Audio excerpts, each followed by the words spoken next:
Welcome live to J.J. Keller Field at Titan Stadium in Oshkosh. We are joined in progress fresh off the opening kickoff between the Hortonville Polar Bears and the Oshkosh North Spartans. Here from Oshkosh Media, Nick Bodie, Matt Menzel here on hand for this game broadcast. These two teams so excited to get this game started. They started a couple minutes early, but if you're the Polar Bears looking to pick up victory number 6, if you're the Spartans looking to snap a 19-game losing streak, which dates back to October of 2016. And right now, it is the Polar Bears on the offense. Hortonville with their starting quarterback, Kyle Allen, a 6', 165-pound junior, and already a handoff that goes to Jose Concepcion, and Nick will be saying his name quite a bit, up to 34 carries in the game this season. Yeah, not just a talented back, but also a record-setting one. Concepcion on the verge of getting the Hortonville all-time leading rushing record. And meanwhile, one of their receivers is also having, Josh Giese also really having a nice career. He's already broken their receiving record, so I would expect them to pad these stats. This has been a pretty suspect defense for North. On second down and 5, Concepcion to the 45. 3 yards shy of the first down marker. Hortonville, 5 victories, 3 defeats. They're 4-3 in conference play, good for third place out of 5 in the Valley Football Association South Division. They will be back in the playoffs after missing the postseason last year. First time they'd missed the playoffs since 2009, and that was the end of a stretch that would see them miss the playoffs from 2007 through 2009. Third down for Hortonville. Allen throwing on the go. It's high. It's going to be hauled in at midfield, and a first down gain for the Polar Bears. So Hortonville going airborne, and a catch made by Josh Giese, the senior wide receiver. And Josh Giese making a tough catch there. That's a big part of why he's been such a record setter. Not only able to run great routes and use his athleticism, but hang on to those tough balls. And if you can do that, especially with a young quarterback like Kyle Allen, you're going to develop a lot of trust, and he's going to be able to know he can go your way on third down. So from the 48 of Oshkosh North, for the Polar Bears, their mindset right now getting off to a hot, fast start, much like last year when these two teams got together. Allen steps up and throws. Incomplete. Downfield he had Giese. But last year when these teams got together in a matchup from Hortonville, it was 41-0 Polar Bears after one quarter of play. They had a couple of interceptions returned for touchdowns. They won the game 74-0. Yeah, pretty convincing. It'd be tough for them to top that, but not impossible. They've got some real playmakers out here on the perimeter, and Oshkosh, just playing for pride at this point, trying to get one last win. Talking to their head coach, Justin Ware, he said, we're conscious this is not only our last chance to get a win, but our last chance for our guys to play together and be competitive before these seniors graduate. They want to send them out on a high note, but they're going to need to play really well and contain these playmakers for Hortonville. Concepcion, you're the 45 for a gain of 3. And even despite the 0-8 start for the Spartans, one thing that Coach Ware talked about was the spirits being high. The players finding ways to keep fighting despite the record, going out there and playing with passion. Maybe the results aren't going the direction they would like, but still playing with pride. Yeah, and he really praised his senior class. He said even when it became pretty obvious this was going to be a rough season, they never gave up, said they're still vocal in practice, making sure guys are going out there practicing really hard and just having a lot of pride in their program. High, and Concepcion able to haul it in. He was forced to the sideline. That by the Spartans' Brendan Crumry.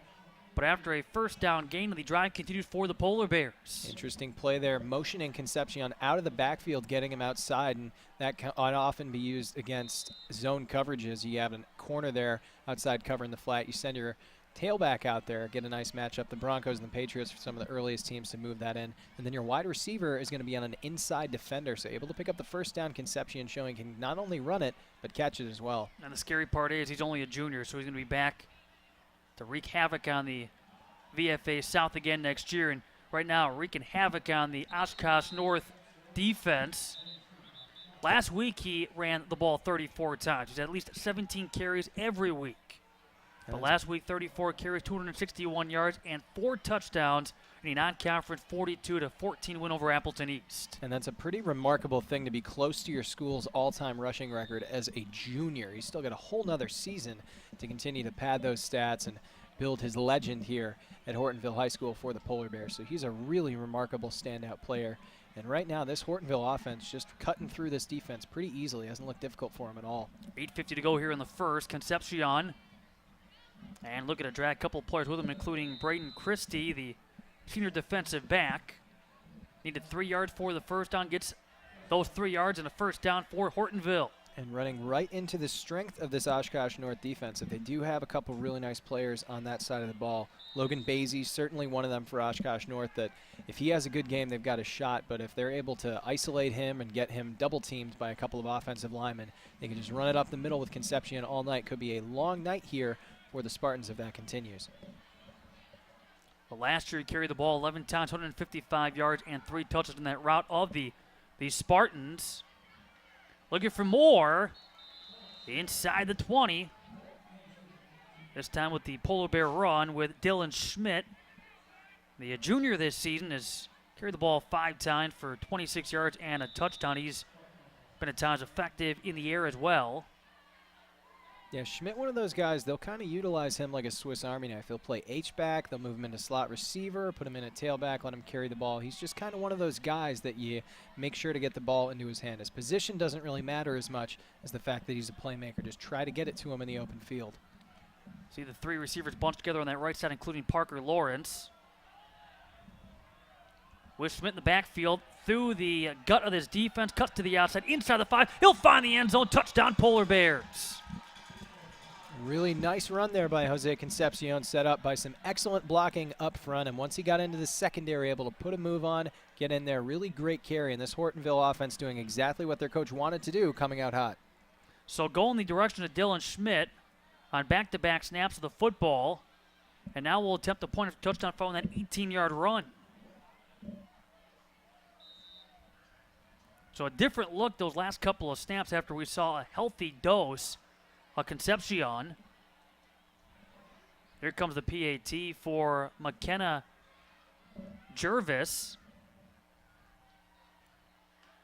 And McKenna, she's able to not get through. Soccer player, basketball athlete, and she plays football as well. She's now 23 of 30 on extra points. This is a 7-0 lead for the Polar Bears to start this game off as strong as they would like. I mean, able to march down the field with some ease, able to pound. One throw with Concepcion on the reception, and the Polar Bears, they score first. Yeah, and that's what Tom Colosso wanted to do, telling his team, listen, we want to come out, go into the playoffs really hot. Let's come out hot. Let's just start off really well, try to get the ball moving. We're playing against ourselves here tonight, meaning that, really we're just trying to improve, get better, and we need to make sure we play all 4 quarters here and avoid a trap game as we head into the playoffs. It's a cold one here tonight from J.J. Keller Field at Titan Stadium. A game time temperature of 36, but feeling more like 29, and that wind at about 10 miles per hour. Calmed down a little bit since our first game. We saw that have a significant impact on not only some of the kicking, but also the punting in that game, Oshkosh West. So we'll see how that continues here, although their kicker looked to have no problem banging that PAT through. See how she does on the kickoff here as North is ready to field it. An interesting formation there. Changes up, too, with Francis O'Connor handling the kickoff duties. A couple of backs to receive for the Spartans, including Landon Spanbauer. Going that direction. Will be picked up at the 13 following the fake reversal. Spanbauer dragged down to the turf at about the 20-yard line. A number of Polar Bears coming through with the stop. A little bit of trickery there early from Oshkosh North, and that was kind of something I got the sense of talking to Justin Wera on the phone, was that this team sort of has nothing to lose really, and they're going to come out here and they're going to try some stuff. I would expect to see a few trick plays, especially their seniors. He said, we've got guys out here who've played really hard for our program. We want to give them a couple nice memories to end their careers on here at Oshkosh North High School, and I would expect them maybe dial up some trick plays, some reverses, some fun stuff here for the Spartans.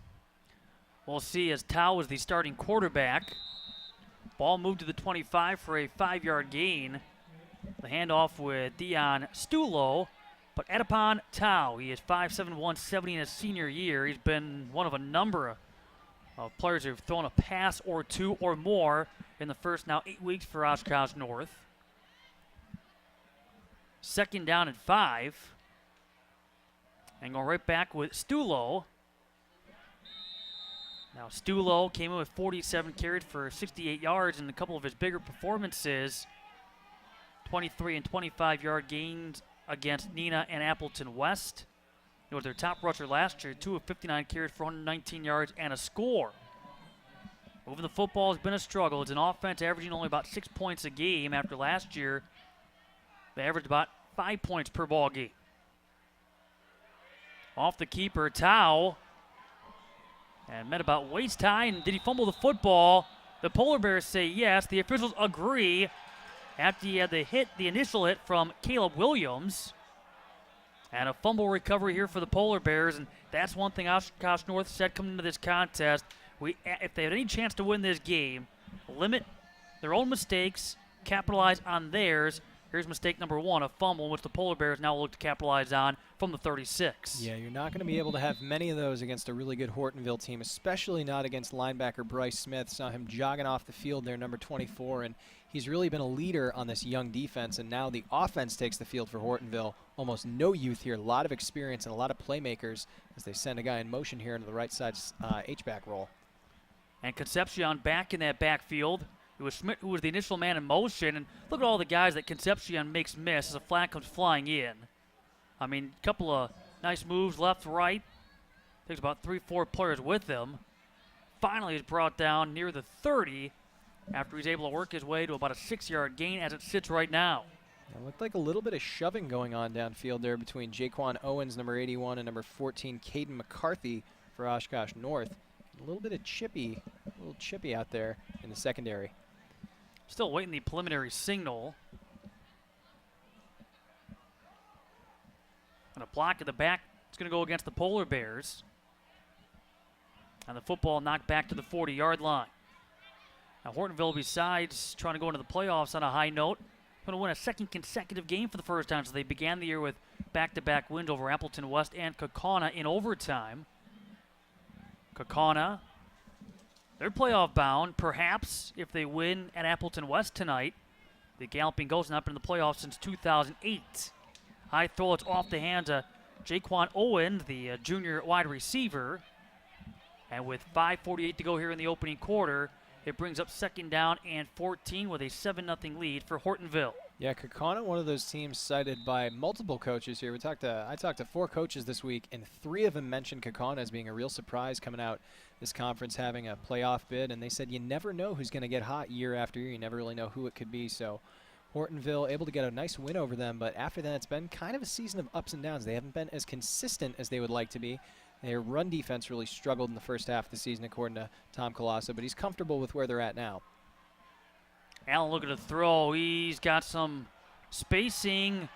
And on that jump ball, it's going to be incomplete. Nice job by the secondary to recover and disrupt Josh Geezy. Brings up 3rd down. And good job there in pass protection from the offensive line, but a nicer job there in the secondary to just make sure they man up on Geezy. Don't give up anything deep here early on to Hortonville. You don't want to give up a momentum shift, especially after a fumble. Could be big time. Geezy, a first-team all-conference selection last year.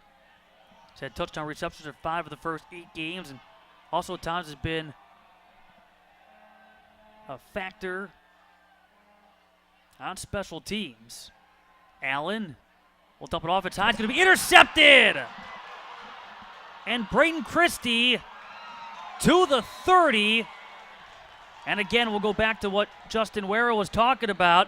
Limit our own mistakes, capitalize on theirs, and now the Spartans looking to do just that off a high pass that was intended for Gage Payne, and yet picked off by Christie. And the Spartans have a 1st down and 10 at the Polar Bears 30. Yeah, and really nice awareness there by Braden Christie to just take advantage. Hortonville was trying to run kind of a reverse screen. Kyle Allen had to make a really quick throw. And when those balls get tipped up in the air, time seems like it slows down for a quarterback because most of the time, the defender's going to be able to come away with that one. I thought Christie might have had a chance at 6, but puts his team in really solid field position here about the 30-yard line where it'll be 1st down and 10. First interception for Christie. It's the 13th thrown by Allen. Tao will keep it after the fake to Stulo. on the defense right there immediately, led by Bryce Smith. And guess who? Bryce Smith. He's been the leader on this defense all year long. They run a 4-3, so your middle linebacker has got to be the man. He's out there calling the signals, especially with a young team like this, particularly a good amount of youth in the secondary for Hortonville. Tom Colasso says Smith is a guy he knows he can trust to make sure everyone's in the right position, and there he stops what could have been a really big momentum swing after a huge interception play from North. There's a 6-yard loss. The 6th tackle for a loss by Smith this season, who came in 6th in the Valley Football Association South in tackles, 36 just in conference play alone, 46 overall. Tao looking to swing at the Stulo, incomplete. Some loose coverage for the Polar Bears provided by Ben Bilo, the sophomore linebacker. Yeah, and when it's 2nd down and 16, that's the play that you'll give up. You'll give up some of the underneath stuff, but there Tao overshoots the short receiver there a little bit, so now he's in 3rd down and 16. With 4:44 left here in the opening quarter, and a 7-point lead for the Polar Bears. Both teams now turn the ball over once. The Spartans coughed it up. The Polar Bears thrown an interception moments ago. Tao, underthrown, may have been partially deflected at the line, almost picked off by Ben Bilo. And Tao had a number of white jerseys in his face there, had to make a really quick decision, was not able to set his feet and really make a good throw, which you need to be able to do on 3rd and 16 if you're going to have a chance. Offensive line not able to protect quite well enough, but it looks like the offense is staying out on the field. Justin Ware has got his team out to the 35, and he's saying, why not? Got to find a way to take advantage of this situation with great field positioning, trying to capitalize off a Polar Bears turnover. Tao's going to slingshot it up into the air. It's going to be batted away. Looking for Trevor Van Dyke at 6'2". And Trevor Van Dyke almost able to make a play there on that jump ball. That was actually pretty on target from Adipon Tao, but really nice pass defense there in Hortonville. Good job keeping their hands clean. They're going to get themselves a turnover. So after what looked like it could have been a disastrous fumble, the Hortonville defense able to step up, make a stop, and they get the ball back for the offense. So from the 36, and we've seen Concepcion and Schmidt. That's been the ground attack so far for the Polar Bears. And Concepcion near the 40. Carrying the mail yet again into the teeth of this defense here for North. Really nice game here so far from him, and a lot of it has been this offensive line. They're getting a really nice surge coming off the ball really well. Besides getting off to a quick start, one thing that Coach Colasso has talked to you and I about is trying to put together 4 quarters, trying to put together that complete game, which at times has eluded the Polar Bears this season, but looking for more consistent play in all 3 phases, offense, defense, special teams. Yeah, and the word he used over and over again was finish. Finish the game, finish the season on a high note, and let's get into the postseason and try to finish as well as we can. But he said you can't look past any team. He knows that even though North might not have a win this year, that means they're just going to come out and battle even harder against a playoff team here on their home turf. They know this is their last shot for a win. Yeah, what do they have to lose? They've Exactly. lost 19 straight. So it's a scary matchup, and one that, you know, the Polar Bears at one point maybe called the trap game, but had a great week of practice and kind of put those worries away. But now they're going to come out and take that practice play and turn it into a complete game performance. And Concepcion will keep this drive alive as he picks up the first down to midfield. But it's been pound, pound, pound with Jose Concepcion.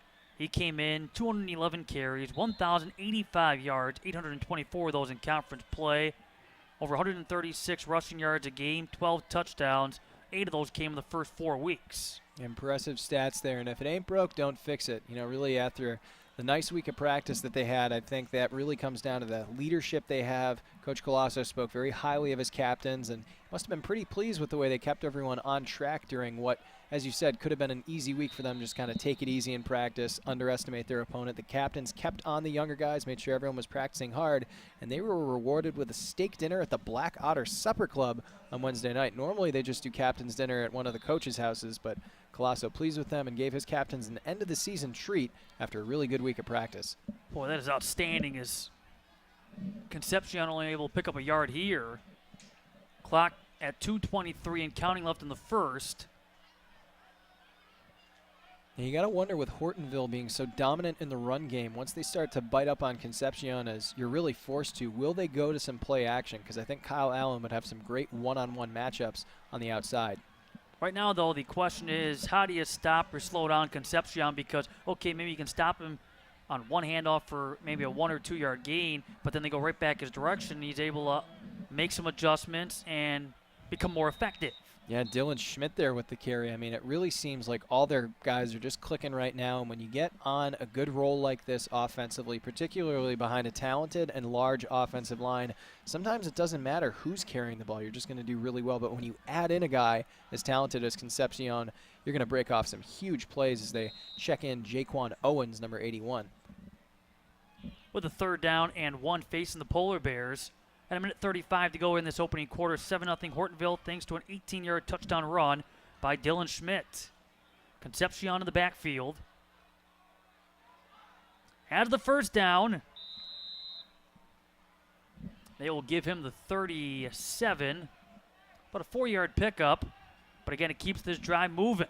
Yeah, nice simple play call there, just running your best back to the strength of the formation. That's going to work 9 times out of 10 in a short yardage situation like that. Good play call from Tom Colasso, gets his team a 1st down. And surprisingly, even with a back like Concepcion, the Polar Bears almost even, 155 passing yards a game, about 153 rushing yards a game, but they have Geezy and Owens, who are a couple of nice targets if you're Allen.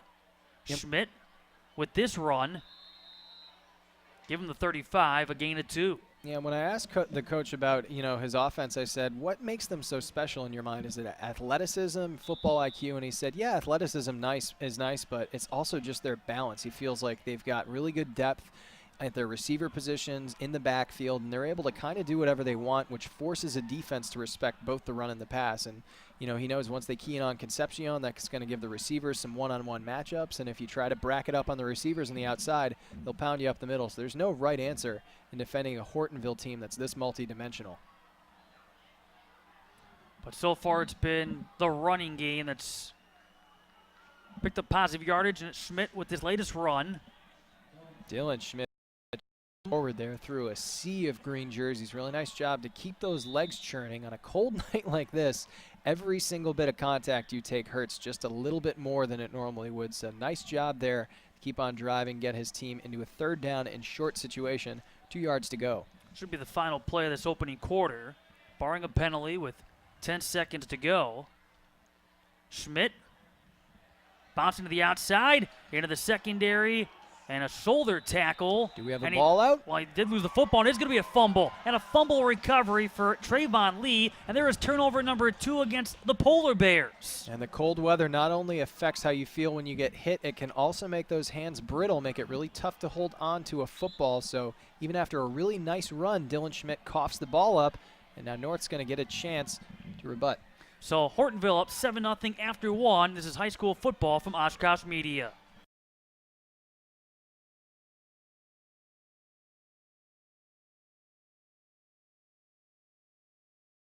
Oshkosh Media is government programming on GovTV, community programming on Life TV, and community radio on Oshkosh FM 101.9. Explore the riches of prehistoric and early life that spans 13,000 years in the new People of the Waters exhibition at the Oshkosh Public Museum. Discover how the Ice Age transformed the landscape. Experience living in a full-size recreated longhouse. Uncover the past and learn the secrets of the fur trade. People of the Waters, a new interactive exhibition at the Oshkosh Public Museum. Discover more at oshkoshmuseum.org. My name is Mike, and I'm the DAV. My name is Annette, and I am the DAV. I'm Lee, and I'm the DAV. I'm Dick, and I am the DAV. I'm Steve, and I'm the DAV. I'm Rod, and I'm the DAV. I'm Adam, and I'm the DAV. I am George. I am the DAV. We are the DAV. DAV, fulfilling our promises to the men and women who served.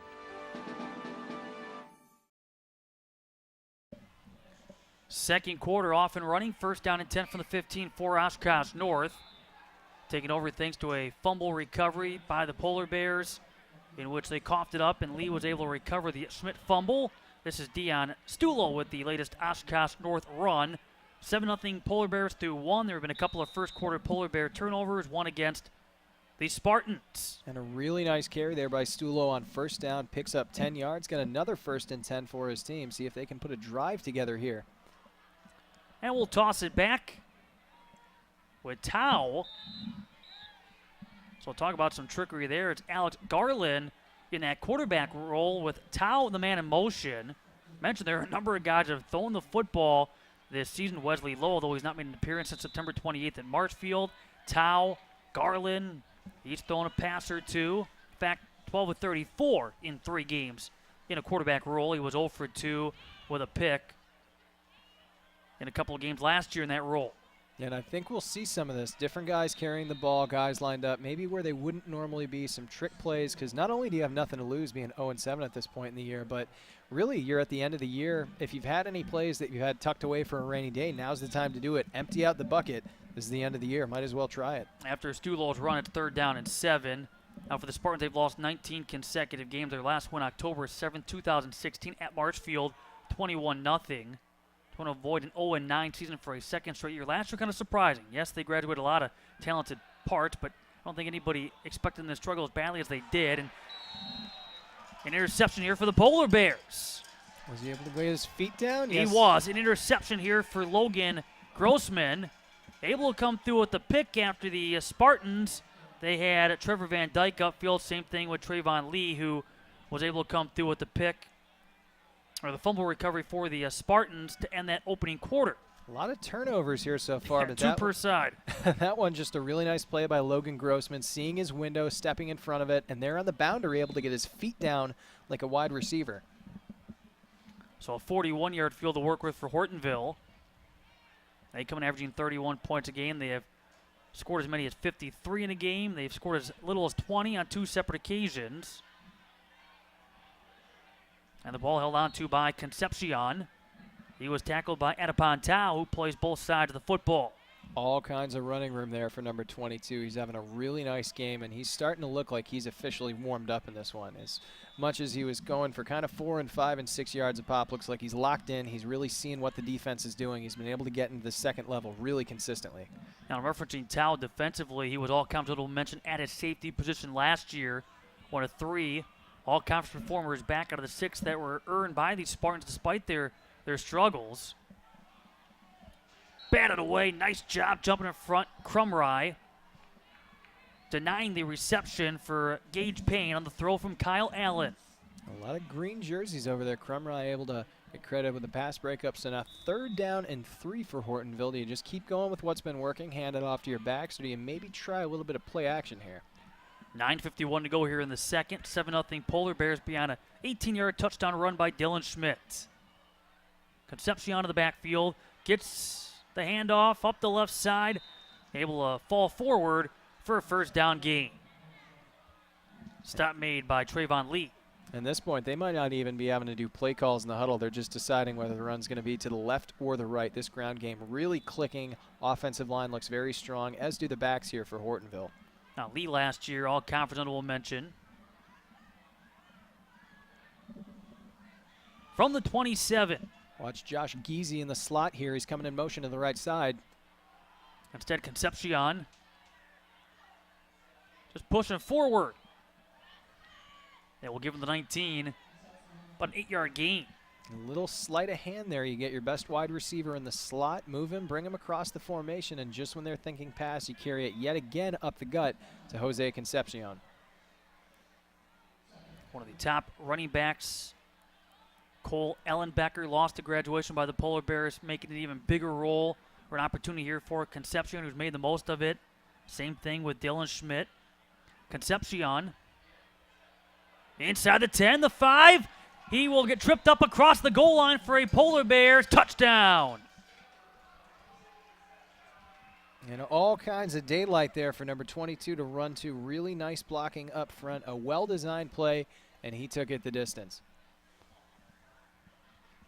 It's 13th rushing touchdown of the season. He's an athlete who's had 5 100-plus rushing yard performances, a couple of 200-plus rushing yard performances. Last week when he had 4 touchdowns, his first TDs since week 4, and a 53-14 rout of Wausau West. And Gervais able to knock in the PAT.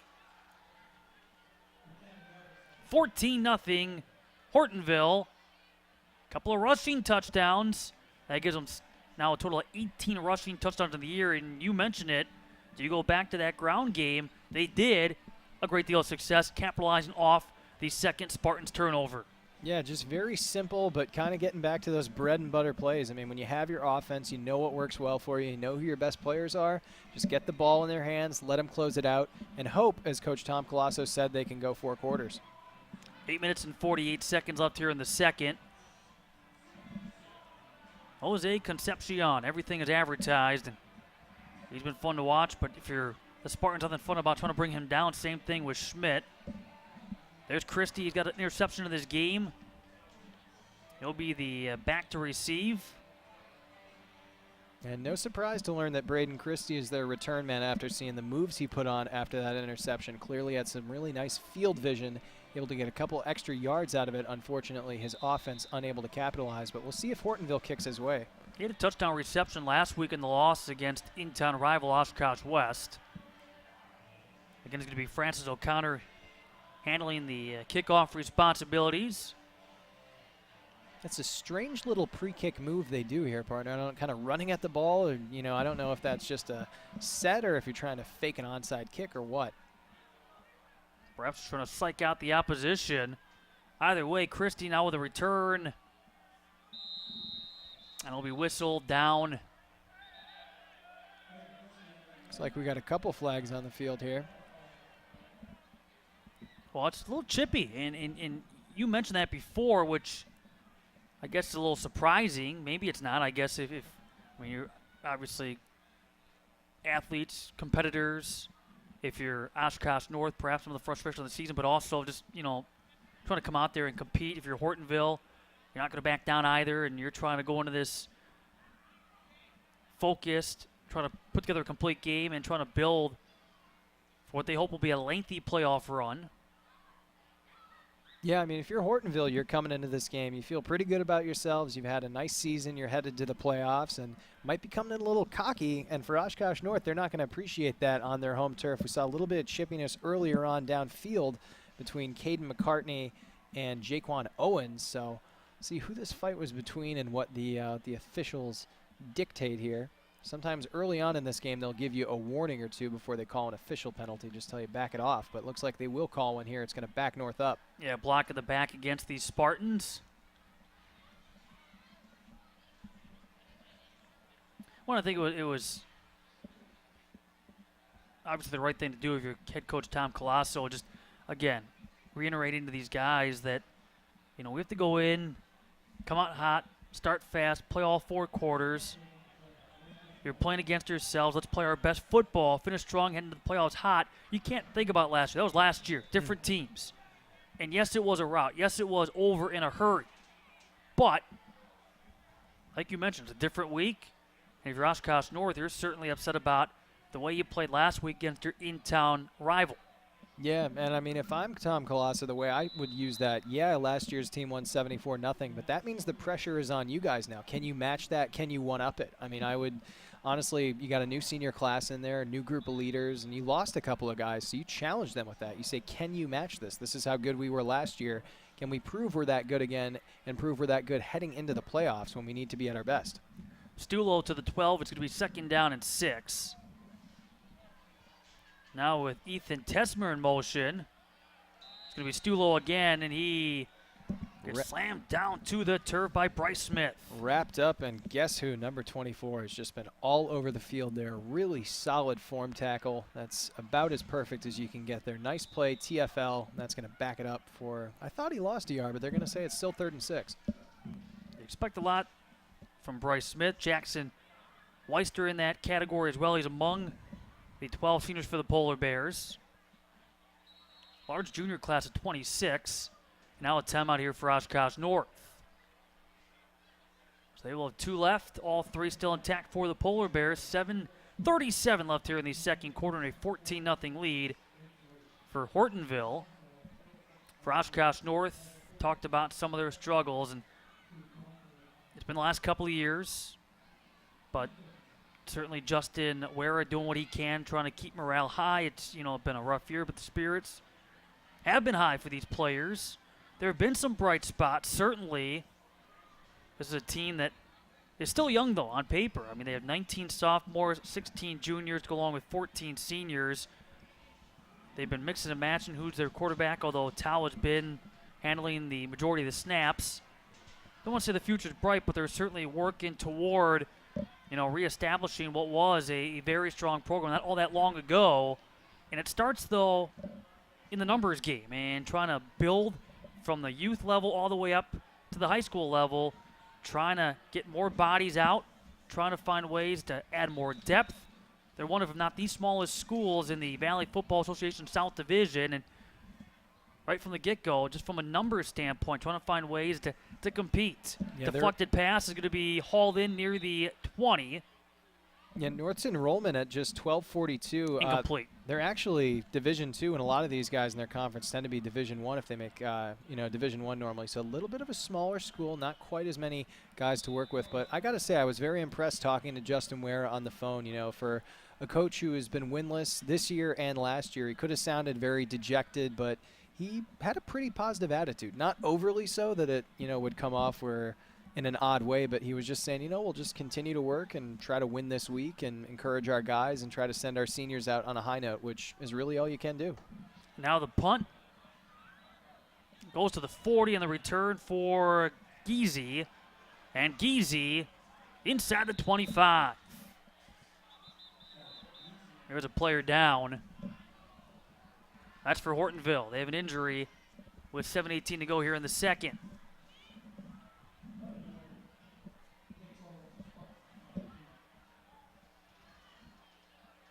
You're talking about numbers, though, in Oshkosh North, the school 1,212, and they are the smallest school in the VFA South, so looking to increase numbers from the youth level all the way to the high school levels will certainly help.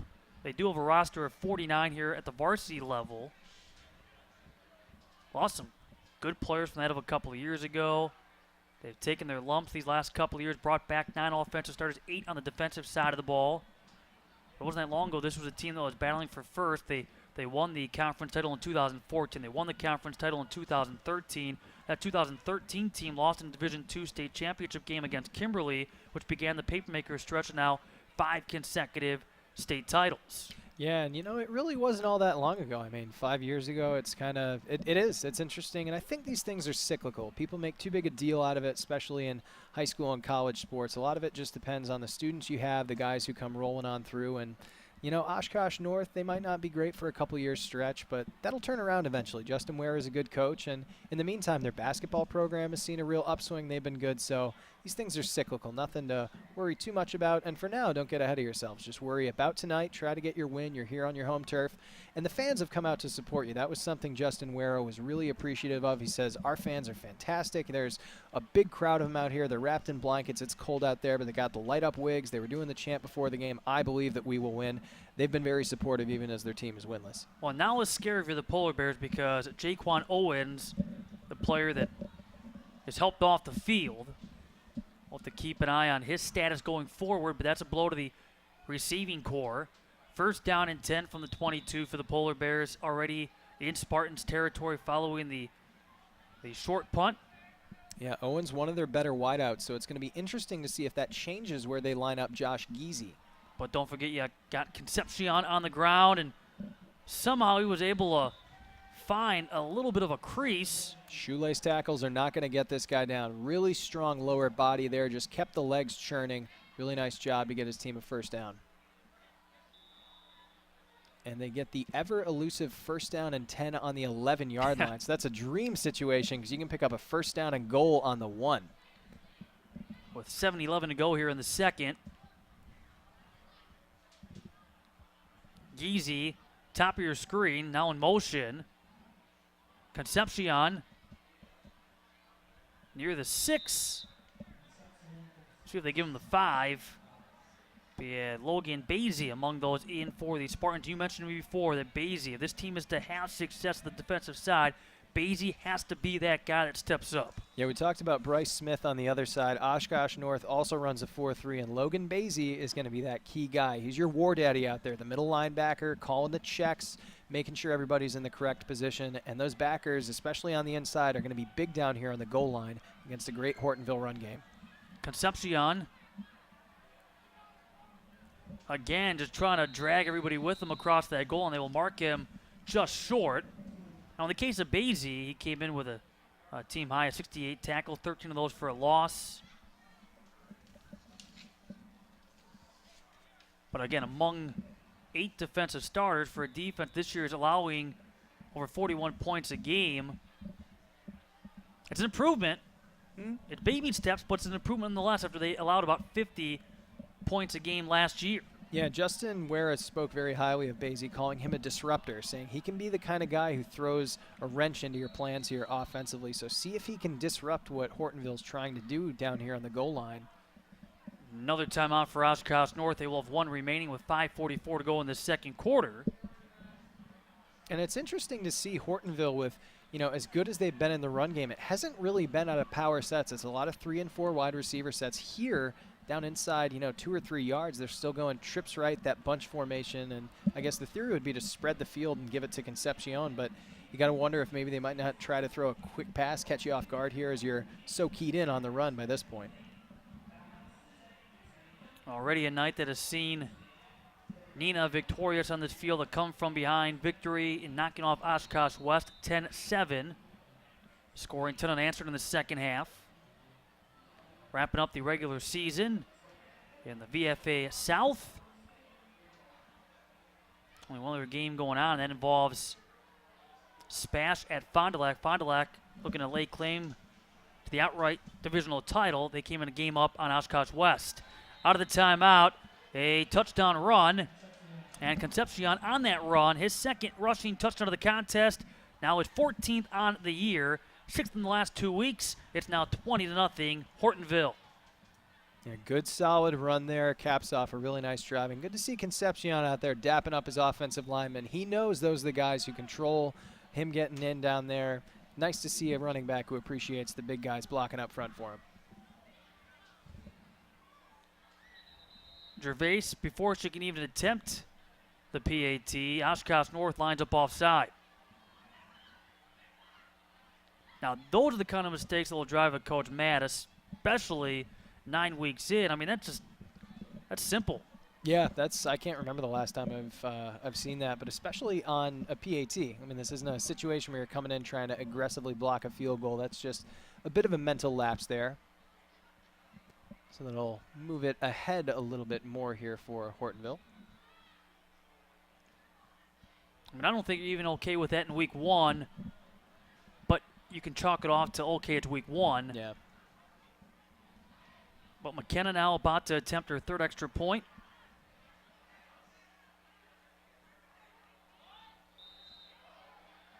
Unable to knock it through the uprights.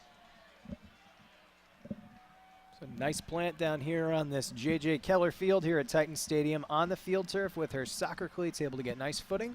And now 3 for 3 on PATs. Had a little varsity experience last year, but taking over the full-time kicking responsibilities this season. With 4 for 5 and extra points last week. Is now 25 for 32 on the year. It's now 21-0 in favor of the Polar Bears. We have 5:40 left here in the second quarter of play. Oshkosh North about to get the football back. They will also get the football first to begin the third quarter, second half. Glad to be along here from J.J. Keller Field at Titan Stadium. Matt Mendel, Nick Bodie, and our Oshkosh media crew on hand. Hortonville, again, they're thinking postseason. They will be in the playoffs for the 14th time overall after they clinched a playoff spot with their victory against the Appleton East Patriots last week. Bounced back from a loss 2 weeks ago against Neenah, 31-25.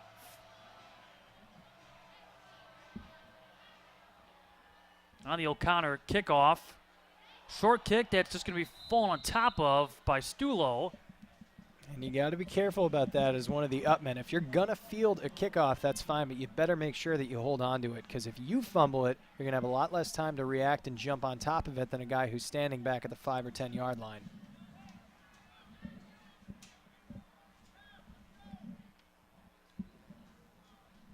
Well, turnovers have been a story in this first half. North again trying to limit the miscues. Got off to a better start than they did last week. They were down 44-0 by halftime. But trying to find some positive yardage here on the offensive side. And that's not going to help. That was almost a fumble off the handoff from Alex Garland. And as he was trying to hand it off to Christie, it looked like, there were a number of polar bears that were in between the pair and nearly taking that ball away. And Christie's done a couple nice things in this game, so not surprising to see them trying to get the ball into his hands. Sometimes at this point in the game, when you're down a couple scores, you're not so much worried about X's and O's and play calls as you are about just getting it into the hands of your playmakers. So after seeing Anaban Tao at QB, we've seen Garland on the last couple of series. And the junior throwing, and that was almost picked off after deflected off the hand of Brendan Crumroy. I'm not sure if he was the intended target or not. They had another receiver in Christie a little bit further downfield, but Crumroy got a hand on it, and then it almost landed in the arms of a polar bear. Yeah, Caleb Williams, number 11, very close to grabbing that one. Looked like it kind of took him by surprise, and that can be really tough when those balls pop up in the air. You never really know which direction it'll bounce as a defender. 3rd down and 16. 4:50 left first half. It was 7-0 Hortonville after one. They've added a couple of Jose Concepcion rushing touchdowns here in the second. And Garland. Down he goes. Duncan Ice there for the Polar Bears. He got some help from Jacob Bookman. And able to put that North offense on ice there on 3rd down and 16, send on the punt team, get his guys the ball back. So really nice play there from the front of Hortonville. And they've consistently been able to get pressure just sending 4 guys. So their front line has looked really good. Defensive line featuring Dawson Hanson, Tyler Sinofsky, Evan Zaves, and Duncan Ice there on the defensive end spot. Get the ball back to their return men as a fair catch is called, but then he fumbled it.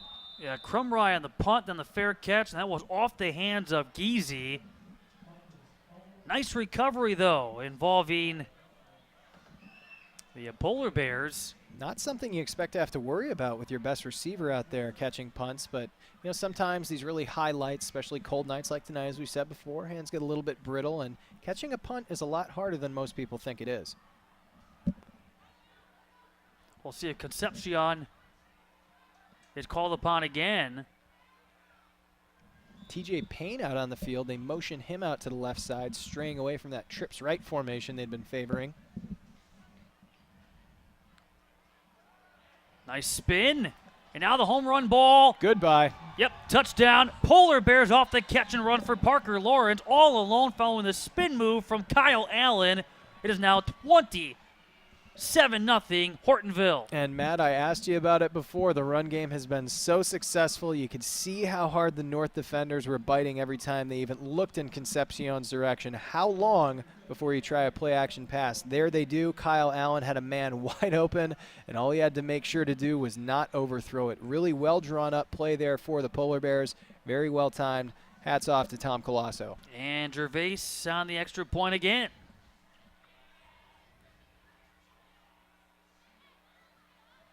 So 3 rushing touchdowns, now a touchdown reception, and a 28-0 lead.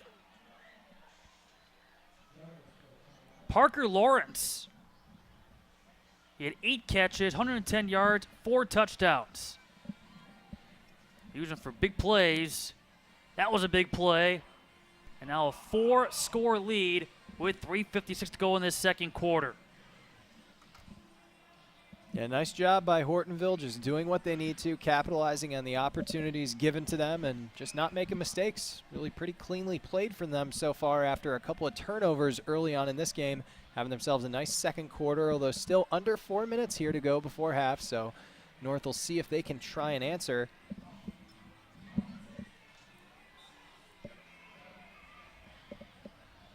Back to receive for Oshkosh North, you have Landon Spanbauer, joined by Christie. And we'll see if they do that weird little scrum move again here and kind of pretend to rush the tee for half a second before backing off. Maybe that's something you stop doing when you're ahead 28-0, but it doesn't look like they're going to do it this time.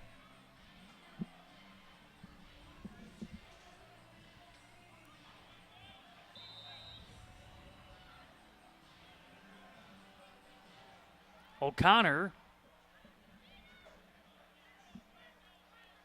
And picked up near the 11-12 by Christie.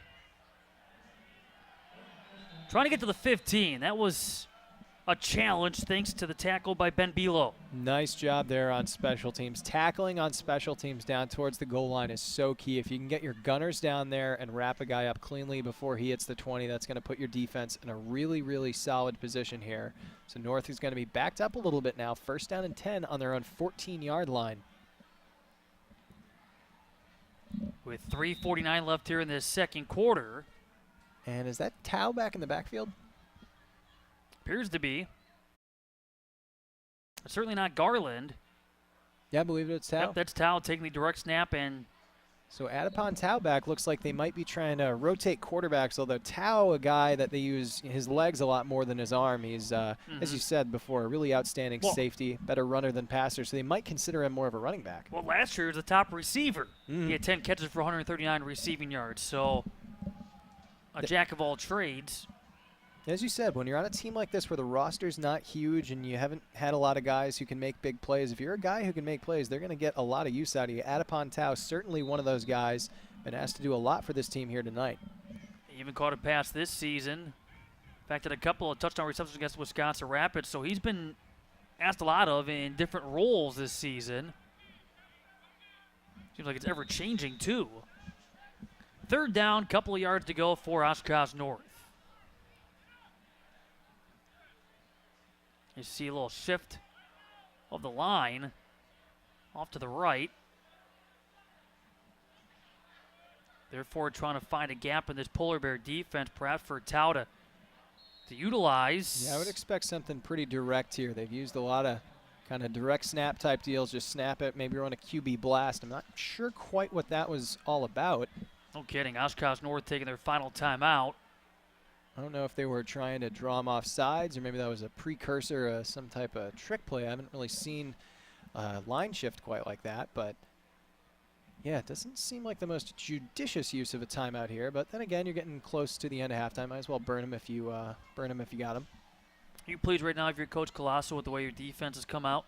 Yeah, I mean, I'm very happy. It's been the guys that you expected. It's been Bryce Smith. He's played really well. Logan Grossman at the corner spot. They've had a couple nice breakups, and they're doing what they need to do. Particularly the defensive line has not needed a lot of help. They've been able to get consistent pressure with 4 guys coming, and when you don't need to blitz to get pressure, that puts you in a really good situation, especially when you got a couple veteran linebackers out there who are able to back you up really well. Able to force a couple of turnovers as well.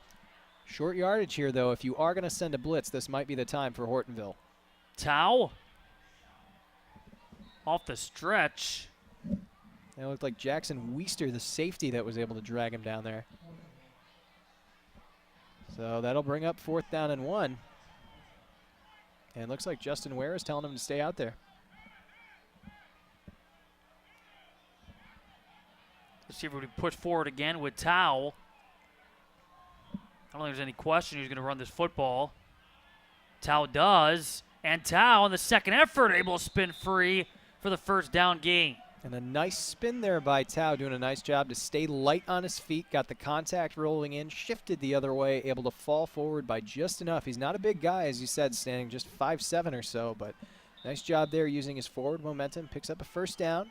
Now 2 minutes to go here in the first half, see if he can march his team down, get some points before they head into the locker room on this chilly night. Tao's been known to rush for over 100 yards on 3 separate occasions. Now Well, the pass was intended for Crumry that will find the Oshkosh North sideline. Tao last week, 33 carries, 111 yards, and a touchdown. And so coming into this game, it was easy to see that it could potentially be a Concepcion versus Tao battle on the ground. Hasn't been that per se, although Tao has run the ball. Concepcion has seen his fair share of runs too, but we've seen a little more to both of these teams' offenses than maybe they showed last week. Yeah, and that's interesting because for Hortonville heading into this game, heading into the playoffs, I would think they probably want to keep things pretty simple. Don't show off too much. There's a big run is broken off there by North.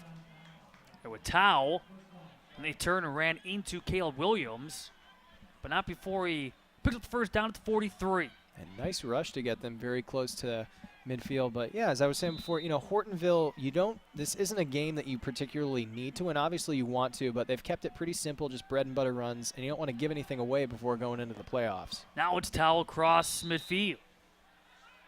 A couple of nice rushes here from this quarterback, so he's not giving up. As you said, even on that 4th and 1, there was almost no doubt Tao was going to run it, but it just kind of comes down to execution and can you stop my guy before he gets across there. Minute 18 to go here in the second. On 2nd and 2, Tao's going to throw and complete. Pass to the outside. Williams on the coverage after the reception by Crumry. First down again for Oshkosh North. Nice job by Crumry being aware of the clock. 1:10 left, finds the sideline, gets himself out of bounds. Almost though, in this case, Tao kind of lulling the defense into a false sense of comfort with Tao running, and now throwing in this case, getting Crumry involved.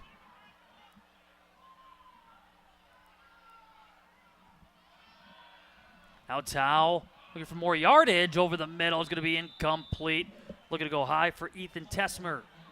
And that's just a little bit too high for Tesmer. He is a big target out there at tight end, but can't be shooting him that high, especially not with a guy coming underneath. Even if he does catch the ball, might get a shot at his ribs there. So incompletion, 2nd down and 10. Minute 4 left to go here. See what Justin Wera dials up trying to get his team on the board. Tesmer's best game of the year came back in week 4. He had 5 catches, 62 yards at Appleton West. Ended up being a 49-0 loss for North. Minute 4 on the clock. Spartans out of timeouts. Incomplete for Christie. Loose coverage with Luke Diedrich.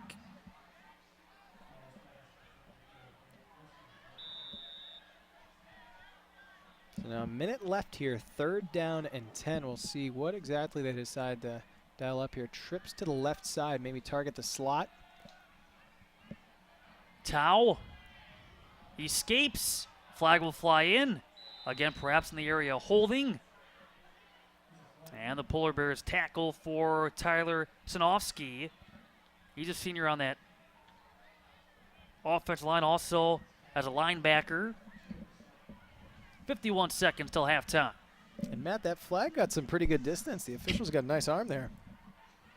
See what the call is here. Came from an odd spot of the field.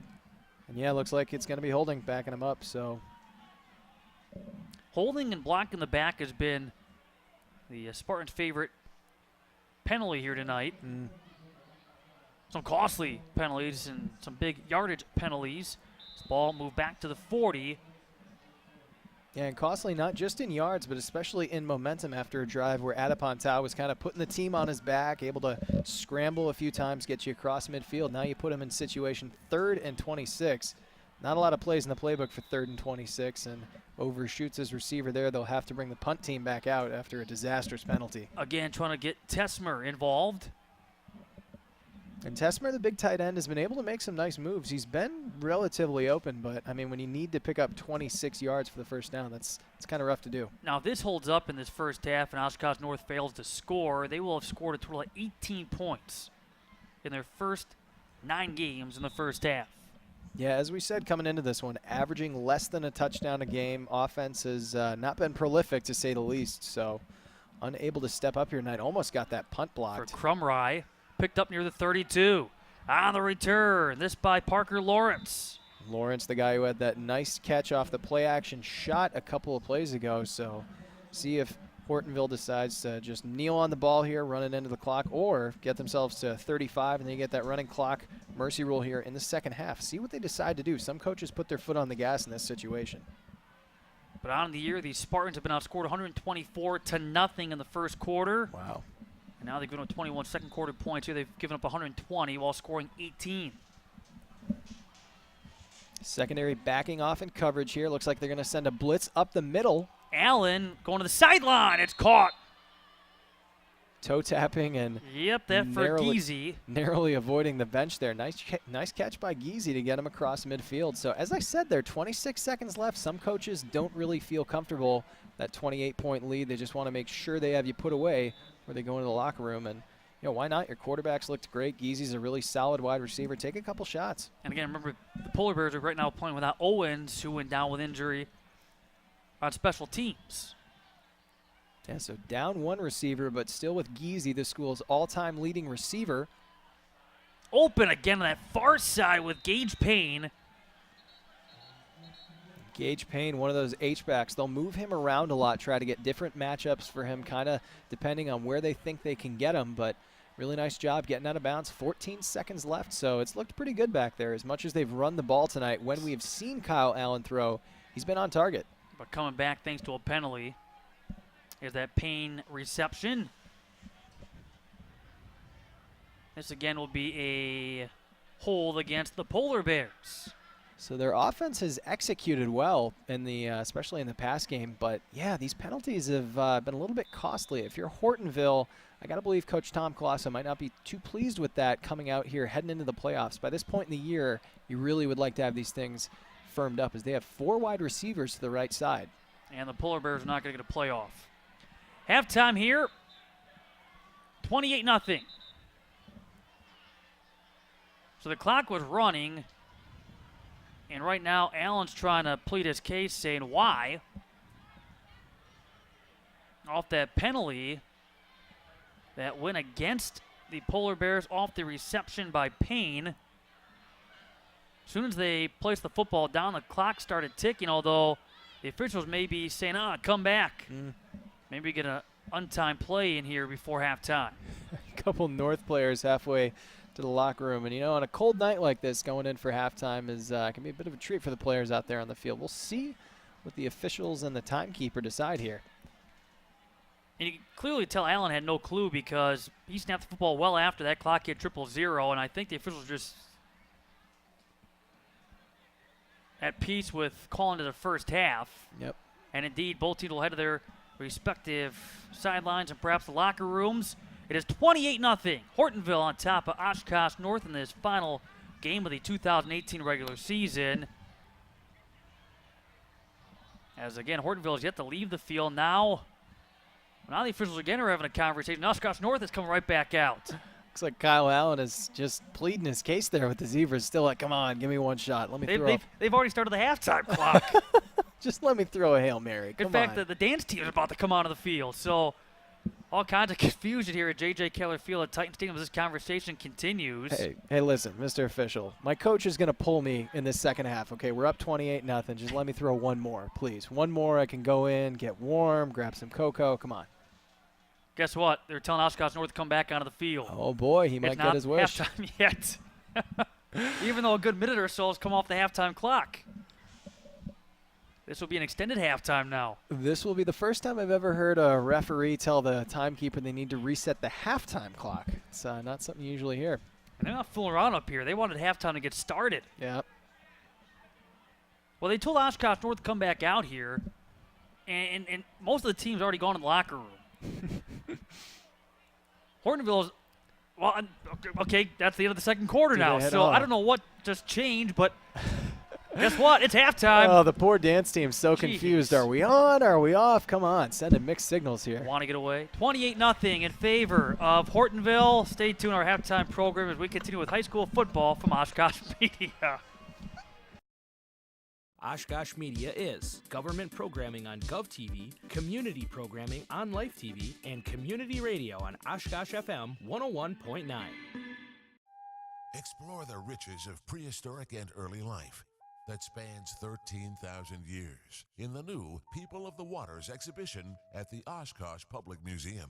Discover how the Ice Age transformed the landscape. Experience living in a full-size recreated longhouse. Uncover the past and learn the secrets of the fur trade.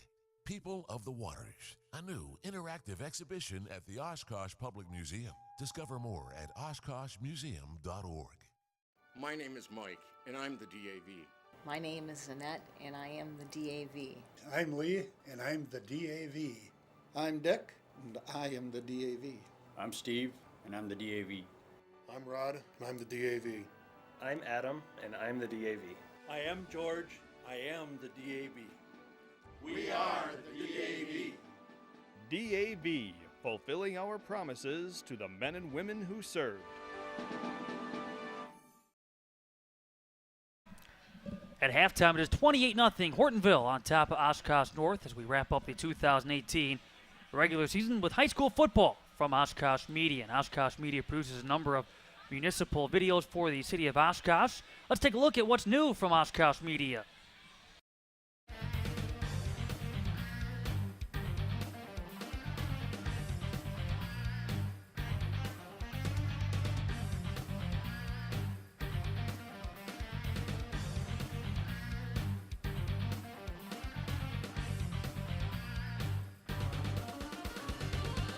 Installed in 1982, the Menominee Express was operated by DEG Enterprises of Neenah. The City of Oshkosh Parks Department took over operations in 2002.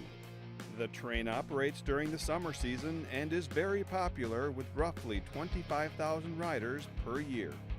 The train consists of the 25 horsepower gas engine operated by summer staff and 2 passenger cars with 6 seats each. Pick up your tickets at the Children's Amusement Area concession stand at Menominee Park and hop on the train at the depot on the opposite side of the building. Leaving the depot, the train begins its 11-minute journey by crossing the bridge and swinging around to the far side of the lagoon before looping back towards the depot. If you hear the train crossing signal near the entrance to the Children's Amusement Area, that tells you the train is passing through on the way to the tunnel and then back to the depot where passengers disembark. The Menominee Express has been entertaining passengers for more than 3 decades, and you can help us make sure it continues to do so. Every year, the engine's torque converter and transmission have to be serviced. Wheels have to be rebuilt, and worn tracks need replacing. For more info on how you can help fund these annual maintenance costs, call the Oshkosh Parks Department at 920-236-5080. If you've never ridden the Menominee Express before, stop out and see why so many people enjoy this Oshkosh icon every year.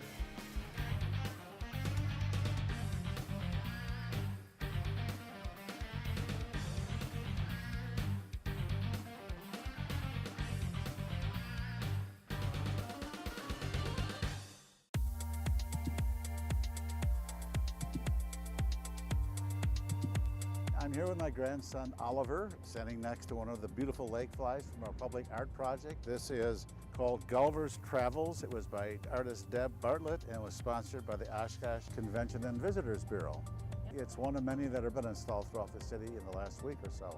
I was at a League of Wisconsin Municipalities conference, I think it's been 4 years now, and one of the speakers was an author of a book called For the Love of Cities. His name is Peter Kejama, and he was talking about fun things cities do. And I was sitting next to Councilman Peck, and we both looked at each other and said, the lake fly. And from there, that's how the whole lake fly art project started. We received a grant from the League of Wisconsin Municipalities and the WIA Trust. They award grants every year, $3,000 to 3 communities in the state for various art projects. We used the grant to have the prototype of the lake fly made, and that's how the whole project began locally. And then we had a call to artists to have them submit drawings. We contacted sponsors, and then the sponsors selected the artists to reproduce the piece for them. So a lot of local businesses and groups got behind this whole project. Unity in the community, the public had a chance to vote on which ones they liked, and that's how we selected the first, second, third winners. That was the first hatching. We will have another hatching come next May, is when lake flies normally hatch. So and then maybe different sizes, doing different things. We're producing a map that will be available on the city website so you can take a tour and see where all these great, fun art objects are. You know, one thing in the whole process was, you know, making sure these were safe and secure. The Lake Flies RF fiberglass, our Parks Department worked with the Fox Valley Technical College to design these bases to make sure that they were secure, sturdy. We know kids might try to climb on them. We wanted nothing that would tip over, so they're rather substantial bases for little guys like this, but it was really a collaborative effort in the community. A lot of creativity went into these, and it was a fun project. We hope it becomes an annual thing. As I said, this was the first hatching. We'll have a second hatching next year, next May.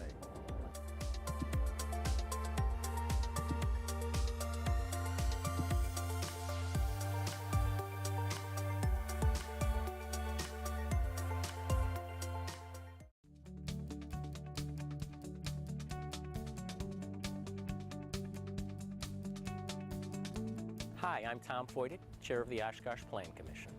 The Plan Commission is made up of 11 resident representatives from the City of Oshkosh. We strive to help the community make good planning decisions regarding growth and development in the community. Our commission has a wide variety of responsibilities, which include issuing recommendations to the Common Council on comprehensive planning, preliminary and final plats, plan developments, rezoning, and special use permits. We also advise the Council regarding official mapping, street dedications and vacations, establishment of street names, purchase or sale of municipal property, capital improvement programs, various federal and state grant applications, redevelopment plans, and tax increment plans. Our main goal as a commission is to help ensure sound growth of Oshkosh through best practices in city planning. The Oshkosh Plan Commission and the many other boards and committees who serve the City of Oshkosh are an extremely important part of our local government and community. We encourage you to consider serving on a city board or commission to help make Oshkosh a great place to live, work, and play.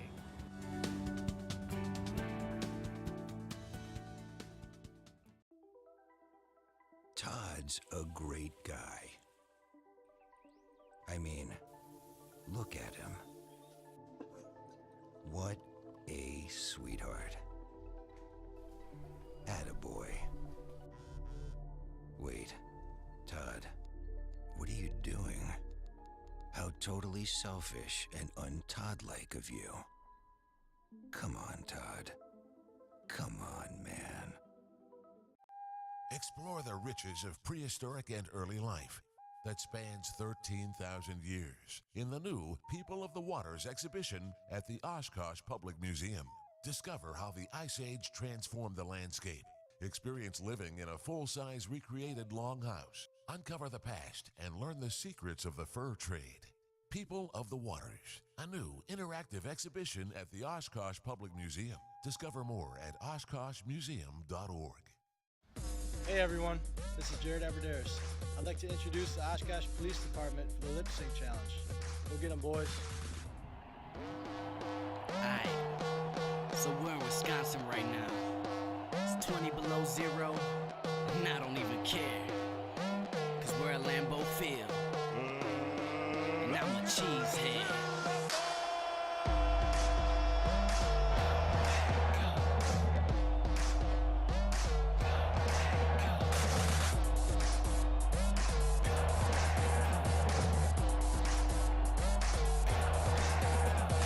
Give me that go-go pack. Give me that touchdown down. Right after the snap, Lambeau leaping title town. Final round the pack in Super Bowls. Your team gets them hardly. Number one is green and gold, just ask Vince Lombardi. Yeah! Come and get some. Vikings, Lions, Bears, they be acting like they won. They be acting like they won. Acting like they won. But we'll see who's laughing, cause the pack is number one. We on the frozen tundra, like a blizzard. Opponents going under, from Lombardi up to Lambeau. Gotta see it, cause I'm feeling so fly, like a cheesehead. Like a cheesehead, like a cheesehead. Now I'm feeling so fly, like a cheesehead. Like a cheesehead, like a cheesehead. Now I'm feeling so fly, like a cheesehead. December. Number 52, the best linebacker in football is Matthews. Guaranteed the best secondary in Aaron Rodgers is carefully airing the ball like it's a baby, a newborn. Got the end zone won, all we do is score. Go Pack, go Cheesehead, that we rep that green and gold. Yeah! Come and get some, get some. Vikings, Lions, Bears, they be acting like they won. They be acting like they won. Acting like they won. But we'll see who's laughing, cause the Pack is number one. We on the frozen tundra, like a blizzard. Opponents going under, from Lombardi up to Lambeau. Gotta see it, cause I'm feeling so fly, like a cheesehead. Like a cheesehead, like a cheesehead. Now I'm feeling so fly, like a cheesehead. Like a cheesehead, like a cheesehead. Now I'm feeling so fly, like a cheesehead.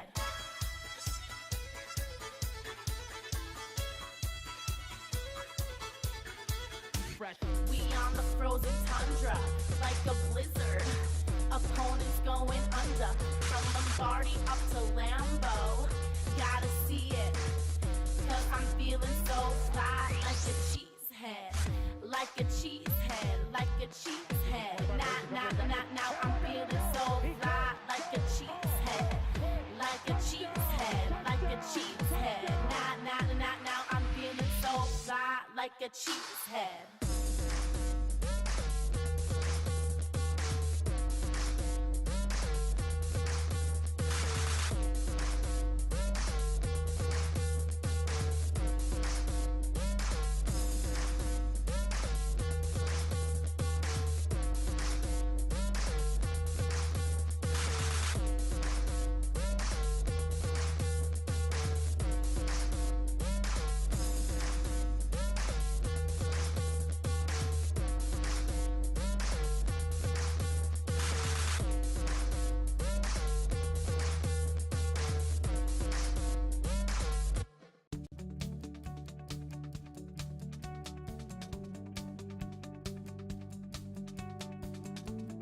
Hi, I'm Jim Michelson, Chairman of the Bicycle and Pedestrian Advisory Committee.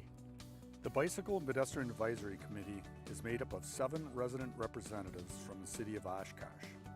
We strive to promote and encourage safe bicycle and walking as significant means of transportation in the city of Oshkosh.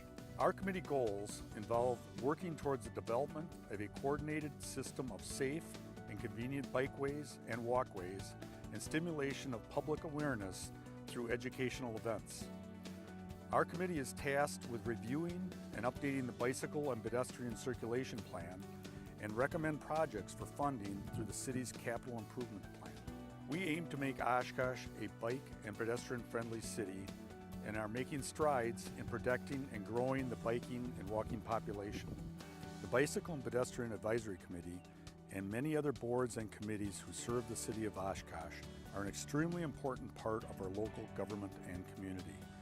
We encourage you to consider serving on a city board or commission to help make Oshkosh a great place to live, work, and play.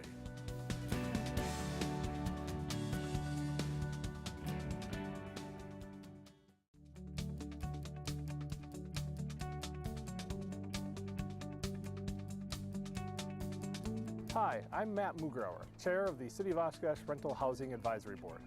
The Rental Housing Advisory Board exists to help improve the health and safety of renters in Oshkosh.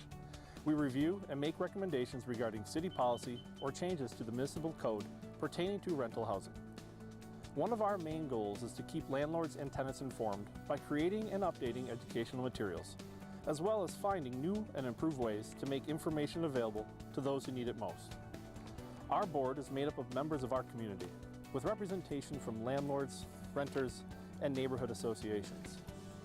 We encourage open dialogue between city staff, landlords, and tenants, and we are confident that we can create a better rental community by working together.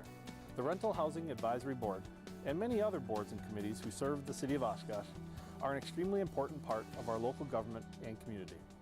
We encourage you to consider serving on a city board or commission to help make Oshkosh a great place to live, work, and play.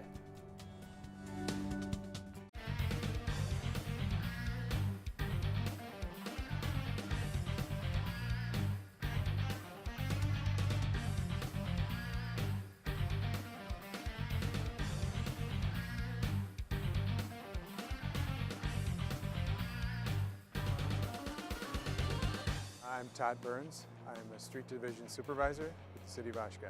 We're going to talk about the excavator that's behind me. It is a John Deere 250G. We use that excavator year-round. We use it for a variety of things. We do city demos with this excavator. This is the same excavator that we removed the foundations at the Buckstaff's property. The excavator is 60,000 pound operating weight.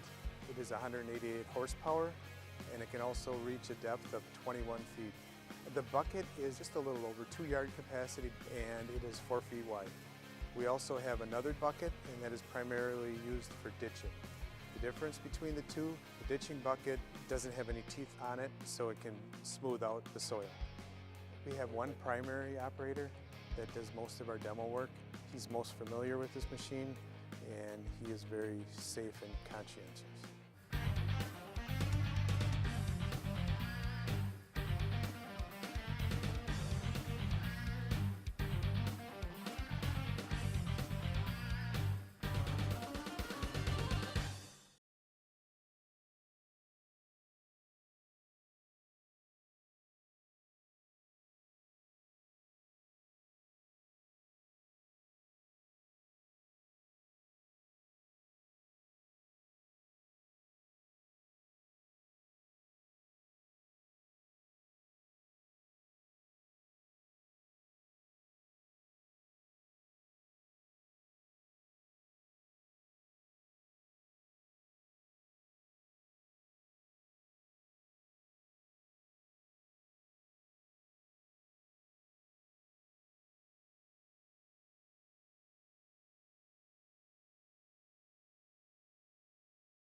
Welcome back to J.J. Keller Field at Titan Stadium here in Oshkosh, where the score is 28-0 in favor of the Hortonville Polar Bears. And tell you what, Nick, what a first half it was, especially the second quarter for Hortonville. Ended up finishing with 3 rushing touchdowns and a passing touchdown, but we also saw a couple of rushing scores by Jose Concepcion, who now has run for a total of 14 touchdowns on the year. Yeah, Jose Concepcion, as we said, coming in just a junior, already threatening for his school's all-time rushing record. And it hasn't just been him. Dylan Schmidt, out of that complimentary H-back role, they've motioned him into the backfield. He had the first touchdown, a couple nice carries from him. I think really the secret to their success has just been this offensive line. They've looked really good up front, getting a lot of surge. And, I mean, there are holes big enough for you and me to run out there, man. And I'm not a particularly good running back. And then you had Parker Lawrence, who got open. Heck of a throw from Allen on the money. Lawrence, plenty of spacing, nobody within a number of yards, and he was able to take it to the house to make it 28-0 in that second. Tell you what, though, I'm still trying to figure out how that second quarter ended the way it did, because certainly Hortonville thought they should get another play. Time should be added to the clock. It was not. And then it was pretty much a back and forth as to whether or not they'd get another play or not. And Oshkosh North had to keep coming in and out of that locker room. But they eventually said, nope, it is halftime. It's homecoming, so the homecoming festivities, extravaganza, the halftime show taking place here at J.J. Keller Field at Titan Stadium. And now we get ready for the third quarter and the second half. But if you're the Polar Bears, you're certainly hoping that you can come up with a defensive stop as the Spartans will get the football first. You're hoping you can get that running clock in for us and maybe make quick work. It's a later night of football here, and you can start your preparation for the playoffs a little bit earlier. Yeah, get your guys rested, get out of here. And as you said, they're kind of on to Cincinnati after this one. They're just sort of looking ahead here. Try to finish it out, obviously. You don't want to look past this team. You need to play all 4 quarters. But it's a nice job not only to rest your starters, but also get some experience for the younger guys who you might need here in the postseason. Again, all of the postseason fun starts tonight with the WIAA releasing the official playoff field around midnight. the 8-team regional groupings around 1:30 a.m., and then the actual playoff brackets and matchups will be announced tomorrow afternoon. If you're the Polar Bears, you go into the playoffs having lost, well, going back to a couple of years ago, this is a team that lost in level 1 against Pulaski. They lost in level 1 back in 2015 against Menasha. They did beat Merrill in level 1 back in 2014, but then lost in level 2 against Menasha 21-20. So a 3-game losing streak in the postseason after, again, they failed to qualify for the playoffs last year for the first time since 2009. At one point, they lost 4 consecutive games from what was a 4-5 season, including 3-5 in conference play. And again, trying to win back-to-back games for the first time for the first 2 weeks of the season. Yeah, Hortonville trying to build here, and meanwhile, North, they haven't given up hope of recovery. The PA guy here playing Don't Stop Believin' by Journey, and they haven't given up. And I got to give a lot of credit to these fans. They haven't seen a win all year, but it's homecoming week. The student section has been awesome. It's a cold night. They're out here wrapped up in blankets, but they're cheering loud. They're out there at halftime having a lot of fun and still doing the We Believe That We Will Win chant. A lot of credit to the home crowd. They've come out, supported these guys. It's been a tough season for the guys on the field, too. I'm sure it's, not easy to be out there in a situation like this, but means means a lot to the team out there to have the support of the fans. That's something that Justin Wera really complimented, said our home crowd is awesome. So, good on them. Good on the old Oshkosh North crowd. Now, on a positive, it is now 34 degrees, and I know that's not a positive because it's gone down 2 degrees, but the feels like temperature's gone up. It was feeling like 29, now it feels like 30. So there is that as we're ready to begin this third quarter in the second half. For the Polar Bears, they did lose Jaquan Owens. He went down with injury on a special teams play. Haven't seen him return since. Not sure we will see him return. Even if there's an opportunity for him to return, I don't think we will in this kind of a game. No. You want him to be as close to, if not at 100%, for your level 1 playoff game. Yeah, just not worth the risk there. Let him, kind of sit out. Just gauge your risk factor here. Christie and Spanbauer will be back to receive for North. This second half kickoff from Francis O'Connor. O'Connor had a couple nice boots there in the first half, getting some good distance. The wind has really died down. It kicked up a little bit during our first game of this Friday night doubleheader here at Titan Stadium, but seems to have calmed a little bit now. Temperature, though, does continue to drop, and a little bit of that river effect coming off of the Fox as Christie grabs it. That from the 12, and he can't quite get to the 15. Number of Polar Bears able to get downfield in a hurry, including Dawson Hansen. And as we said, it is chilly, but Polar Bears do operate at their best when the weather's cold, so they've played really well tonight. Hortonville, they came out hot. That's what Tom Colosso said he wanted to see his guys do. It can be easy to kind of come out low energy and a little bit languid when you're maybe overlooking a team, but he was not going to let these guys fall into a trap game this close to the end of the year. Wanted to make sure they came out, played hard, and said, just compete. Let's prove that we're a good team. Let's prove we belong in the playoffs and just finish it out on a high note here. Tao at quarterback to start this third. And he was the quarterback for the majority of that first half, with the exception of a couple of series with Alex Garland. And we've seen that from Tao, too. He's been pretty mobile. He stopped here by Duncan Ice. And the ball placed at the 17. A 2-yard gain, second down and 8.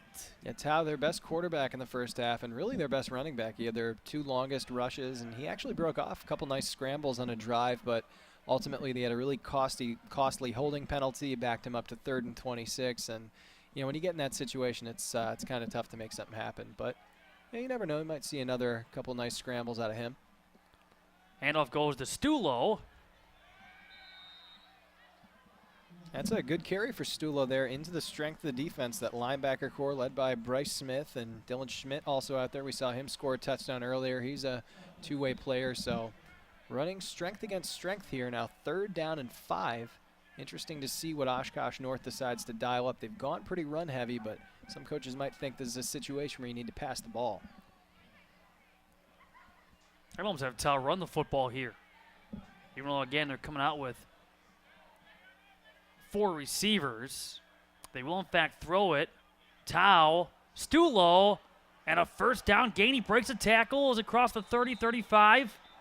And a nice little flare route there from the tailback. You can't forget about him in the pass coverage. It can be easy to when they come out with 4 wide receivers like that, but you know, they sent both their guys downfield to the right side, just flipped him out to the flat there and able to pick up the first down. One of the better gains we have seen tonight from Oshkosh North. Stop was made by Hansen. Ball at the 36. 10:29 to go, third quarter. They just keep moving on here as Hortonville's really starting to kind of load the box and bite up on the run here. Looks like we got an option to the right side. Adipon Tau knocked out of bounds at about the 40. So as they start to key in on that run, we saw a big play action shot play dialed up by Hortonville. It might be time for Oshkosh North to try and see if they can't catch Hortonville off guard with one of their own.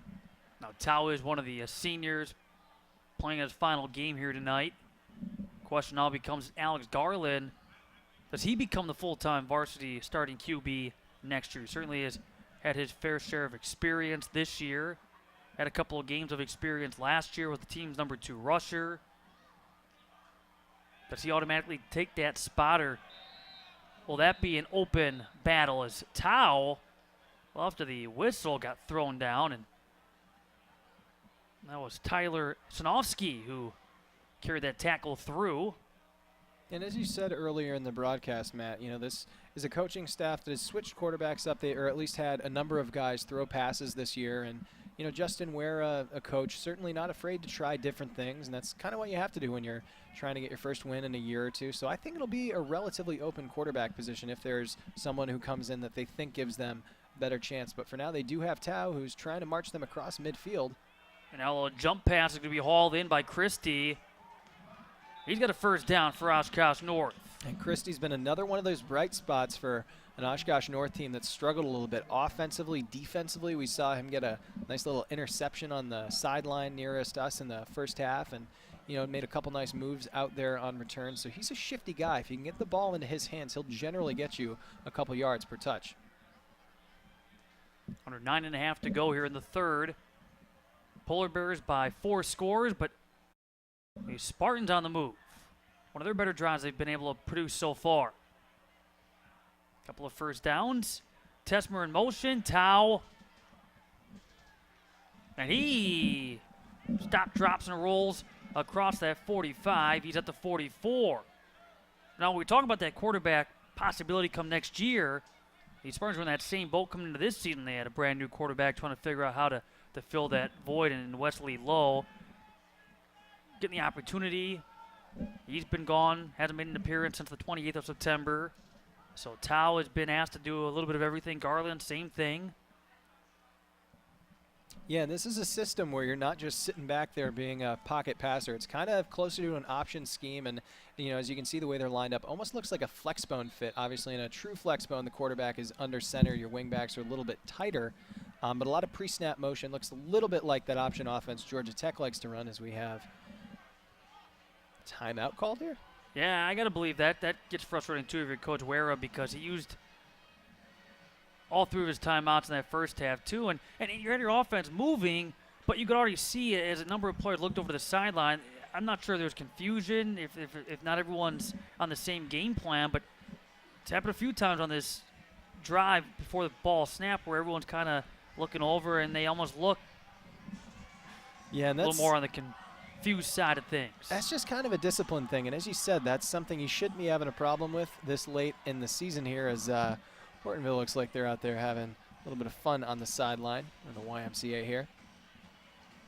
But again, if nothing else, you look at this and you have, 35 out of your 49 with the potential to come back next year. Yeah, this is a young team. This is an opportunity. It's a teachable moment. Mm-hmm. And you get everybody on the same page and hoping that now all of a sudden come next year, you don't find yourself in these situations where there is mass confusion, where maybe not everyone's on the same page. That maybe you take care of this stuff now, and that experience will pay off later. And you find out a lot about your team in those high-pressure moments, and that doesn't always mean close games. Sometimes it's when another team's beating the brakes off you that you find out which guys have composure and can keep it going. Christie, nice carry here. This has been an impressive drive so far for North to start this third quarter.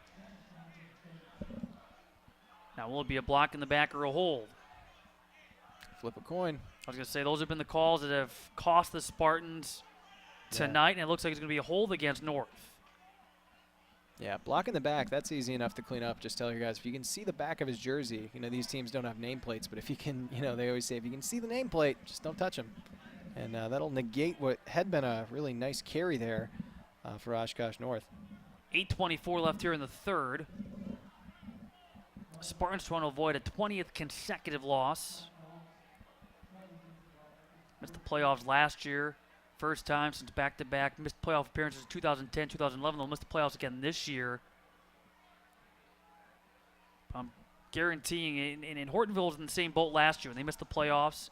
I'm guaranteeing North will have the same mindset. For those that will be back, next year starts tomorrow. Yep.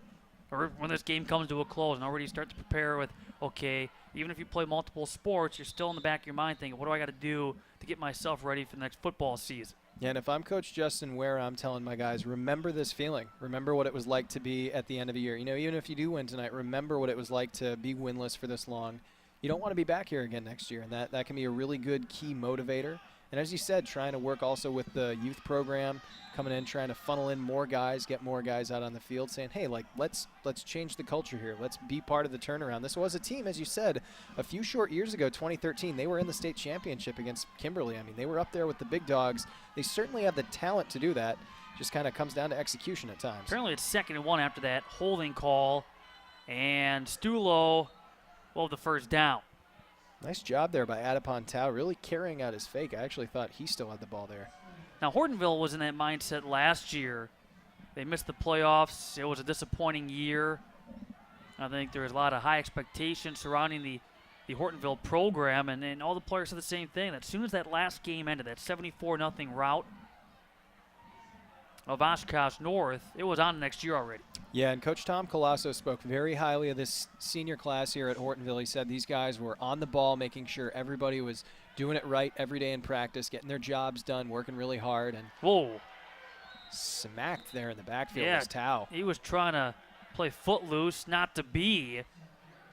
And Tau was hit by Duncan Ice and Jacob Buchman. And good to see him get back up there so quickly. He took a pretty nice shot. That'll back them up to 2nd and 18, and that's been kind of the problem here for North. They have a couple nice plays they string together, and then they back themselves up into a 2nd or 3rd and long one way or another here. 2nd down and 18. You got to get some of this back. Put yourselves back in situation for 3rd and manageable. It's already been a drive that's lasted more than 5 minutes, the opening drive of the second half. And Tau. They were past the 40 at one point in this drive. Now they're backed up all the way to midfield here, so it'll be 3rd and maybe 14. Boy, Tau was just taking his fair share of shots, not only in this game, but this third quarter alone in particular. He has been hit by 3-4 guys before he goes down. Not afraid to take a hit. Yeah, as an option quarterback, you got to know sometimes you're going to get popped. And now in the tougher situation of being a pocket QB on 3rd and 15, you're going to have to sit back here. You guys might need some time to get open. I don't know if you saw, and this is going incomplete looking for Tesmer, but it looked like Jacob Buchman was about to just take Tau down. He just stopped. Just kind of let up a little bit. Yeah, and at that point, you're up 28-0, and I'm not sure if he maybe thought the play had been blown dead or something, or maybe perhaps the Clay Matthews effect. Yeah, he didn't want to land on him with the one flag. These are high schoolers, Matt. They can't afford to pay those stiff penalty fines to Roger Goodell in the NFL. So it's 4th and 15. Tesmer in motion. Big tight end in the slot here. See if they can use him. Get a jump ball. Almost picked off. Tesmer, the intended target, almost picked off by Luke Dietrich. And is there a flag down? Yeah, there is. Some shouting going on down there, too. Otherwise, you're looking at a turnover on downs. And if it's pass interference. Yeah, seems like they're calling it against Hortonville. I'm not even sure that was a catchable ball. I can't believe that on 3rd and 15. Yeah, that seems like kind of a tic-tacky call, and I don't think, because that was intended for Tesmer, I don't think he had any shot at it. I don't agree with that. Maybe, if it's a holding penalty, defensive holding, that's one thing, but. Well, the problem is yeah, they gave a preliminary signal, but it was so quick and it wasn't emphatic. Still waiting to see what it is. Yeah, they're saying defensive holding. Okay. Yep. That makes a little more sense. So that they can call you for that anytime during the route. And yeah, that is a spot foul, so that'll get them 1st down and 10 here. This from the 30. So Hortonville thought they were about to get their defense off the field, not to be in. Tao. Another flag will come flying in after he got wrestled down to the ground by Bryce Smith. And you can see, again, some chippiness here.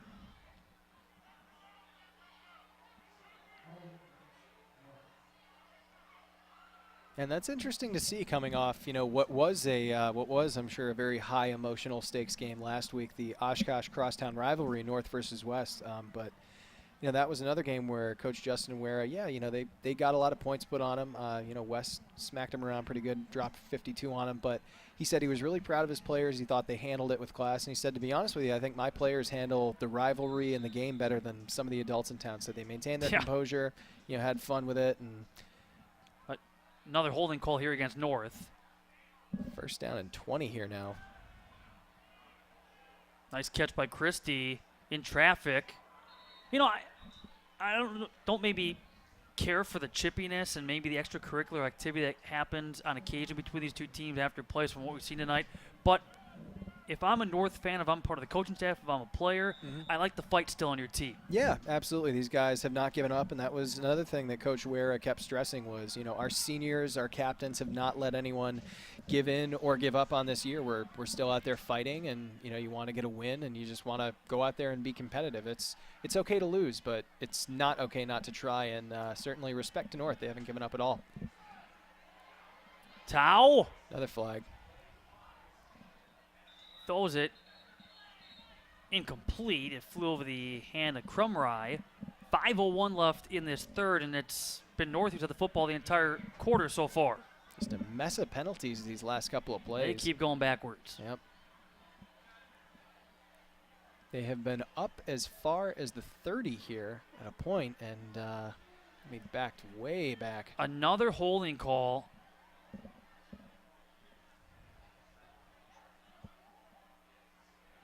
This to the 45. They needed to get to the 20 for a first down.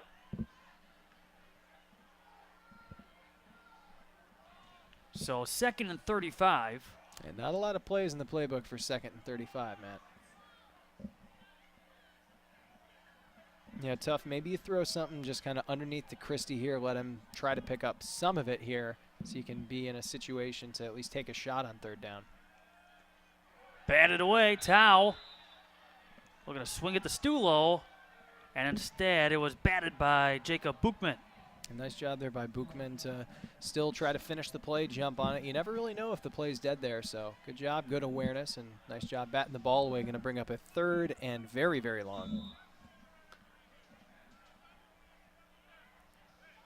3rd and 35 from the 45. It's been over 7 minutes of a drive that was making great progress, and thanks to a couple of penalties has gone backwards. And Tao to the 47 for a gain of 2 to make it 4th and 33.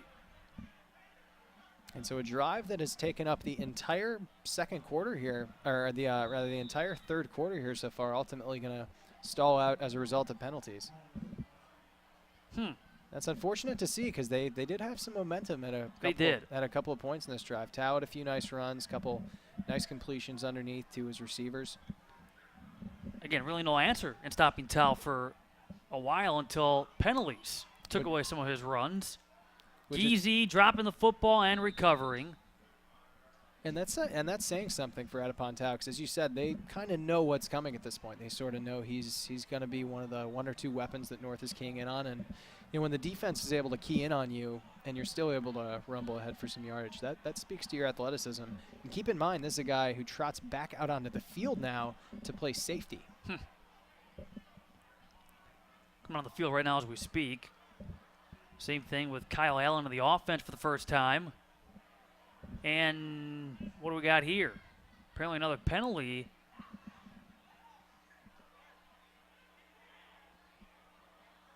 And I'm not sure if they're asking Oshkosh North to repunt.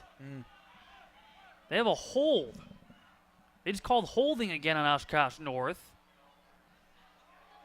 And so they're going to back them up again and make them punt again.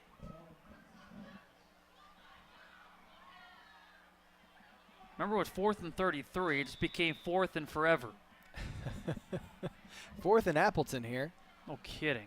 Wrong way.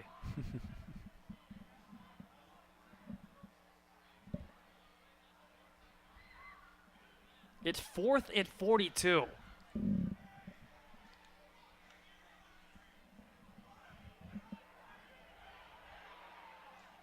Football is picked up by the Polar Bears right around the 47-48.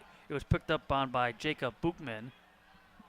And Buchman, the guy who made the nice play to bat the ball away there on an earlier third down. And I would say that wound up being the key play in the drive, but there were so many penalties that kept knocking it back and forth. It was kind of, one step forward, 2 steps back. The unfortunate thing, and I'm not saying this in a joking manner, it's the fact that Oshkosh North may have more penalty yards right now than they have actual offensive yards. Yeah.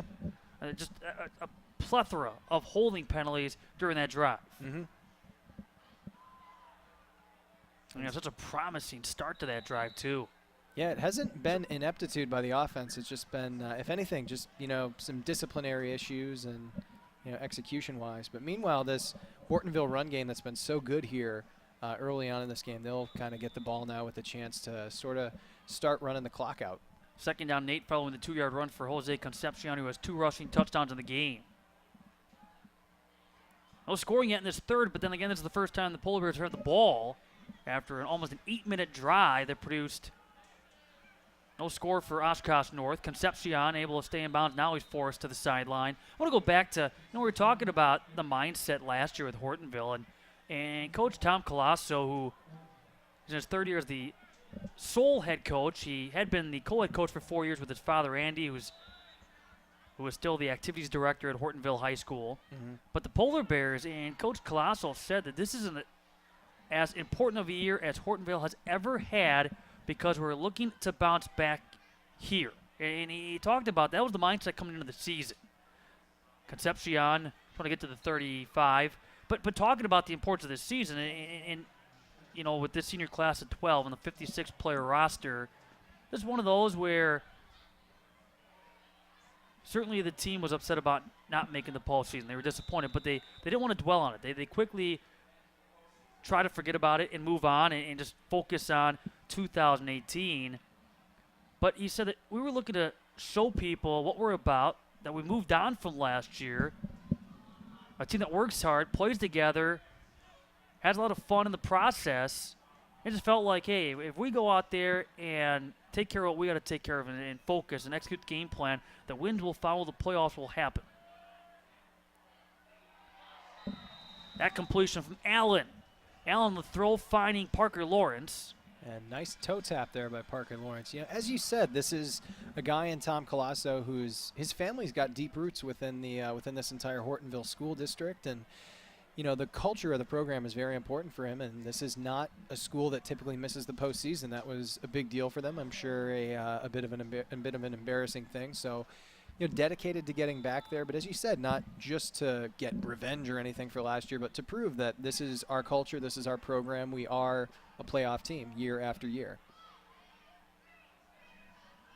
Swing pass, drop by Concepcion. No, he had a lot of green space in front of him there, but I can't fault him. That's about the only mistake we've seen Jose Concepcion make all night. He's been so good in and out of the run game, and not just, the up-the-gut stuff between the tackles. Inside, outside, he's been really, really nice. Now, when Tom's dad, Andy, took over the program, he took over a team that was 3-6 for 3 consecutive seasons. Mm-hmm. He was the head coach from 2010 until he resigned in January 2016. In that time, he went 41-22, and if you're a Polar Bears fan, you don't soon forget conference championship team from a few years back. As Concepcion on the run,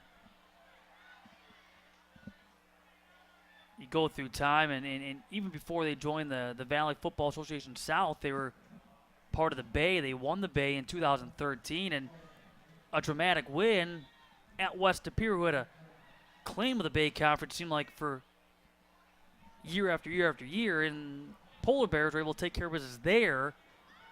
But it was quite a turning point for this program, and certainly one of the highlights in Coach Andy Colasso's time as the coach and helping turn this program back around. Wow, Kyle Allen took an absolute shot there, but he managed to complete the ball To there Giese. to Josh Giese. Really nice job there. That's toughness. Hanging in the pocket till the last second. Make sure you can get off the best throw possible. That's toughness. Minute 47 left here in the third. You look at a 1st and goal from the 2.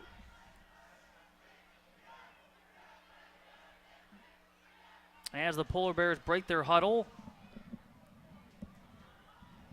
See if they get Concepcion on the run here. He's going to be in the backfield moving up.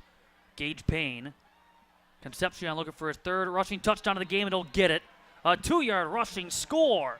That is his 15th touchdown of the year, now his 7th in the last 2 games.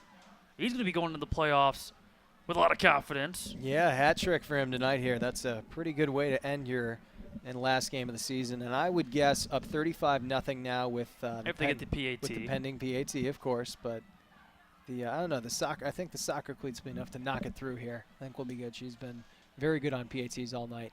Going up 35-0, you get that running clock. I think this is probably where Tom Colasso pulls his starters, or at least some of his stars. Certainly. She missed it. You jinxed it. Announcer jinx, partner. I'm sorry, man. I'm sorry. It's windy. She was 4 for 5 last week. She's 4 for 5 this week. And it stays 34-0. As my play-by-play man stares daggers back at me, we got a minute 26 left here in the third quarter. You're that guy when someone's at the free throw line at 100%, hasn't missed a free throw in 3 years, that brings it up as they're about to release the ball and it clunks off the rim, huh? I am that guy. You forget the powers we have in this booth. Minute 26 to go here in the third. No running clock. It's 34-0. So close you could taste it. You know, I've heard it's kind of interesting. I've been doing a lot of D6 football this year, partner, and a lot of St. Mary Springs game. And Coach Bob Highland is famous for, his team winds up blowing other teams out so often that in a number of games he actually got up 34 points. He would have his kicker intentionally miss the PAT so that he could get his backups and his second stringers and third stringers some more play time. Oh, the minute 26 to go here in the third. O'Connor on the kickoff. Taken back near the 13. Christie on the return for Oshkosh North.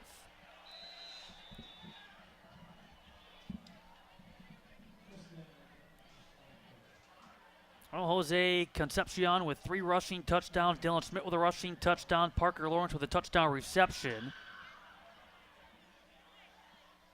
Trying to put together a complete 4-quarter effort, and so far the Polar Bears have done that.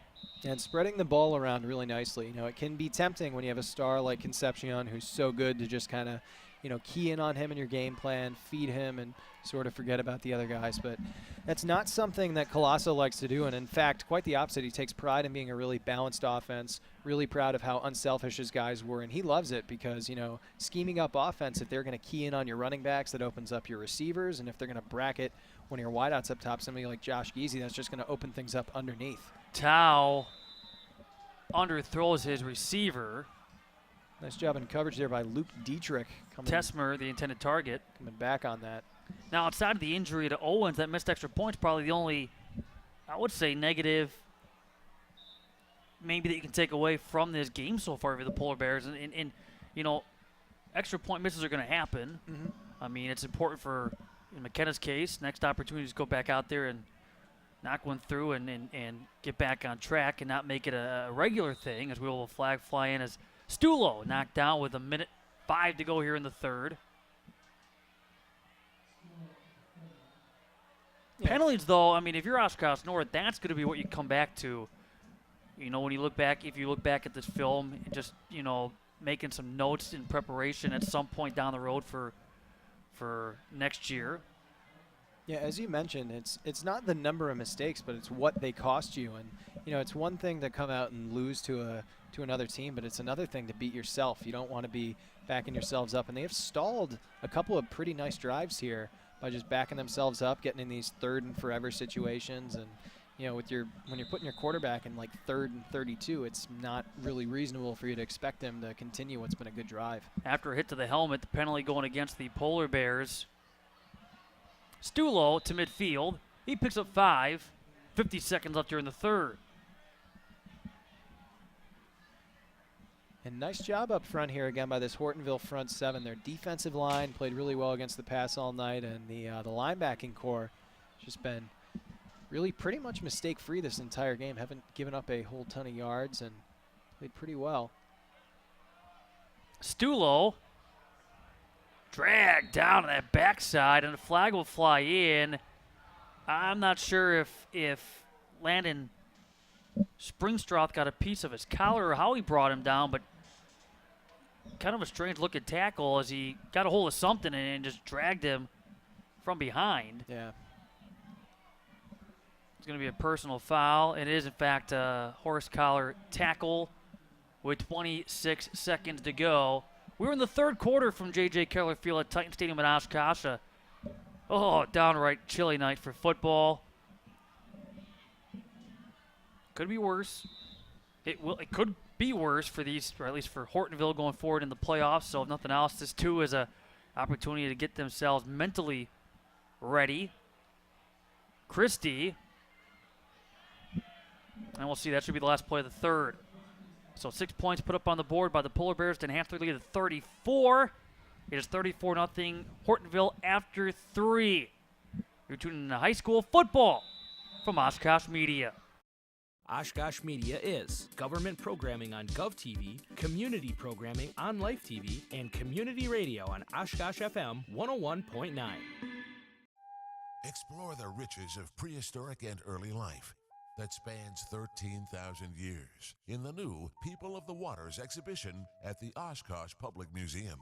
Discover how the Ice Age transformed the landscape.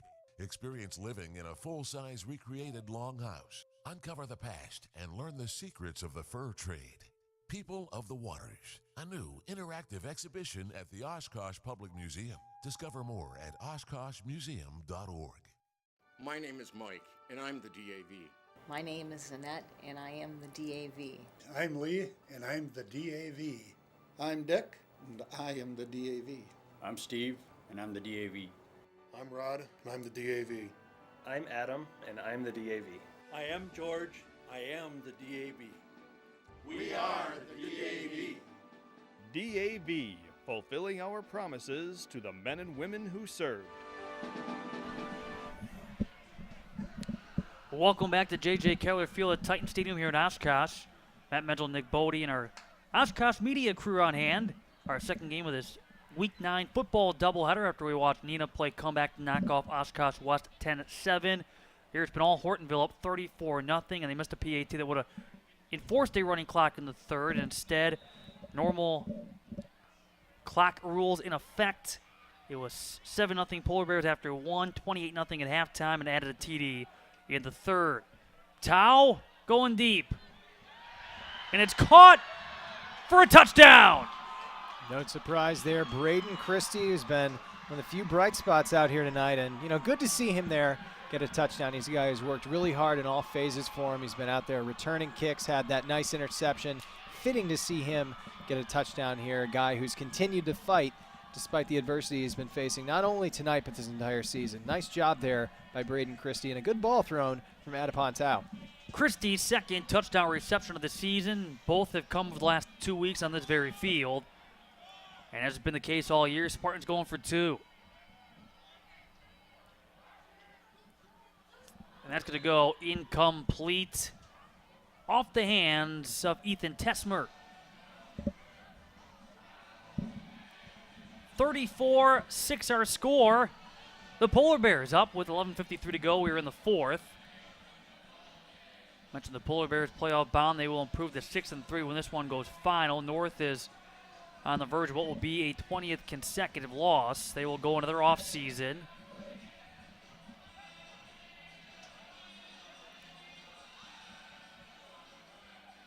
VFA South this season that would see Fond du Lac at least going into play today. Number 1, by the way, in Division 1 ahead of Kimberly after they, again, beat the Papermakers back in Week 1.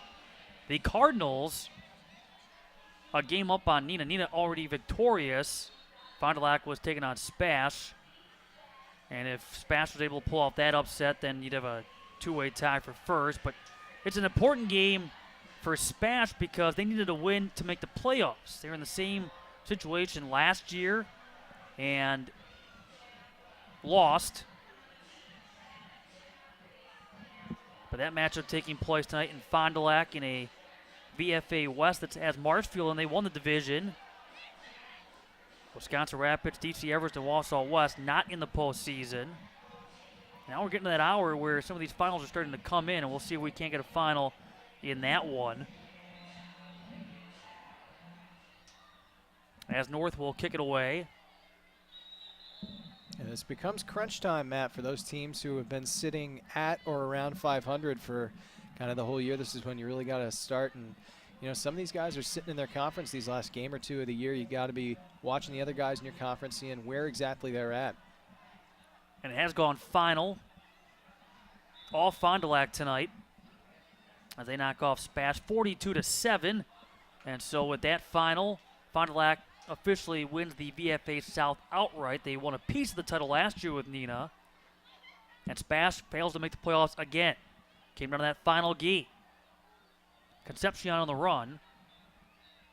Yeah, and Fondy's had a really nice year. That's one of the things all four of these coaches, Matt, that we talked to for this doubleheader here tonight on Oshkosh Media, all four of them talked about how good the teams have been in this conference. Fondy and Kimberly looked like two of the better teams in Division I this year. They've been really, really outstanding across the board. So no surprise to see Fondy winning the conference. But meanwhile, the other two teams from the VFA South here heading into the playoffs. So we'll see if they can represent for the conference as they get into the postseason. Maybe one of them winds up in Camp Randall. Concepcion out to the 43. Kimberly over Appleton East tonight, 34-13. Menasha beating Seymour 40-7. Menasha looking up at West De Pere in the Bay Conference this season. West De Pere all over Green Bay East 56-10, and so the Phantoms win the outright Bay Conference championship. That's a conference in which West De Pere, Menasha, New London, Seymour all in the playoffs. Green Bay East, Shawano, and Green Bay West are out. Well, Packard's at Xavier. I haven't seen a final come across yet in that game, but that was important because the winner of that game gets in the postseason. Well, Packer last year missed the playoffs for the first time after they had made the postseason for 26 consecutive years. Concepcion stepped out of bounds. A nice run there up the sideline from Jose Concepcion. You know, it's rare you see a back who's got the vision and the ability to be both a one-cut runner between the tackles and the speed to get on the outside and make a couple of guys miss. He's a really nice, well-rounded, all-around back. And, you know, as he comes back, heads into the playoffs obviously this year, but as he comes back for his senior season next year, he's going to be one of the better backs in Wisconsin high school football. Just in, Xavier is defeated Wapaka 31-14, so Xavier is in the playoffs. Wapaka will miss for a second consecutive year. We're going to see a Kakana score, too, because they needed a win to get into the playoffs. And the Galloping Ghosts had kind of a surprising year, doing a little bit better than a lot of people thought they would. And would you believe it, Kakana loses tonight? Look at this run for the Polar Bears, Chase Hughes. Appleton West defeats Kakana 33-7. We'll see if that's correct. Apparently that's wrong. Kakana did win, so the WIA has the score wrong. They tweeted out that Appleton West defeated Kakana 33-7, but other reports that say Almost as confusing as that. Kakana won 33-7. That makes more sense. So they are in the playoffs for the first time since 2008. And a lot of confusion here tonight, Matt. We've seen the halftime show that started and stopped and restarted again and again. Now we got the WIAA tweeting incorrect scores. I'm telling you, it's just one of those nights. They have a long night ahead of them, too, in the WIAA offices as they get ready for the playoff brackets and the committee all getting together and figuring that stuff out.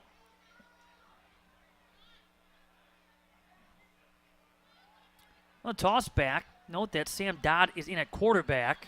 So starting to see some of the reserves get some playing time with Chase Hughes on the run. Fox Valley Lutheran wins 24-14 over Marinette, so they are into the playoffs with that victory. Looking too for a score. And Little Chute and Wrightstown were playing each other. Little Chute was up a game on Wrightstown, who had a chance to finish tied for first with a victory in that one in the Northeastern Conference. Another handoff to Hughes.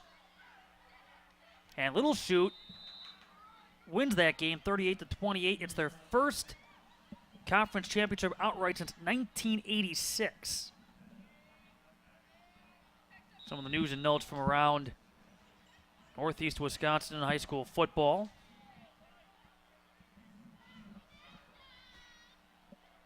.8:20 left in this one.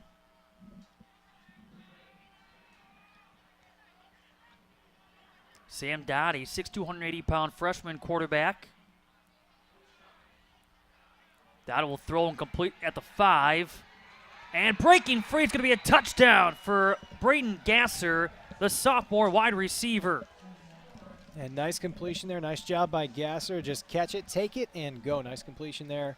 Dottie Gasser making a nice move after the catch, getting himself into the end zone. And, you know, Matt, I am not a math major, but with that with the failed 2-point conversion here and the missed don't even say two-pointer, I'm just going to keep my mouth shut. Gervais on the PAT off the hold from Luke Diedrich.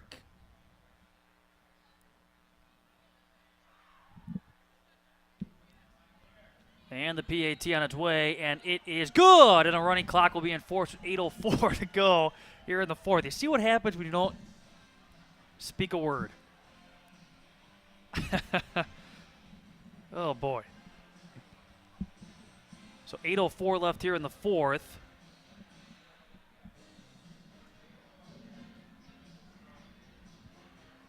So a 35-point lead now for the Polar Bears.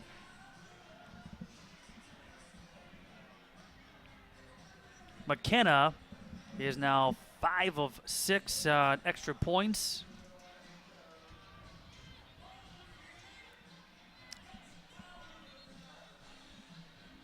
And O'Connor getting ready to kick it away. I don't know why I hear Power Love in the background, and I'm just having flashbacks to Back to the Future. Well, that's what I was thinking. You know, I'm going right back to your comment about the extra point. The first time they had a chance to go up 35. Yep.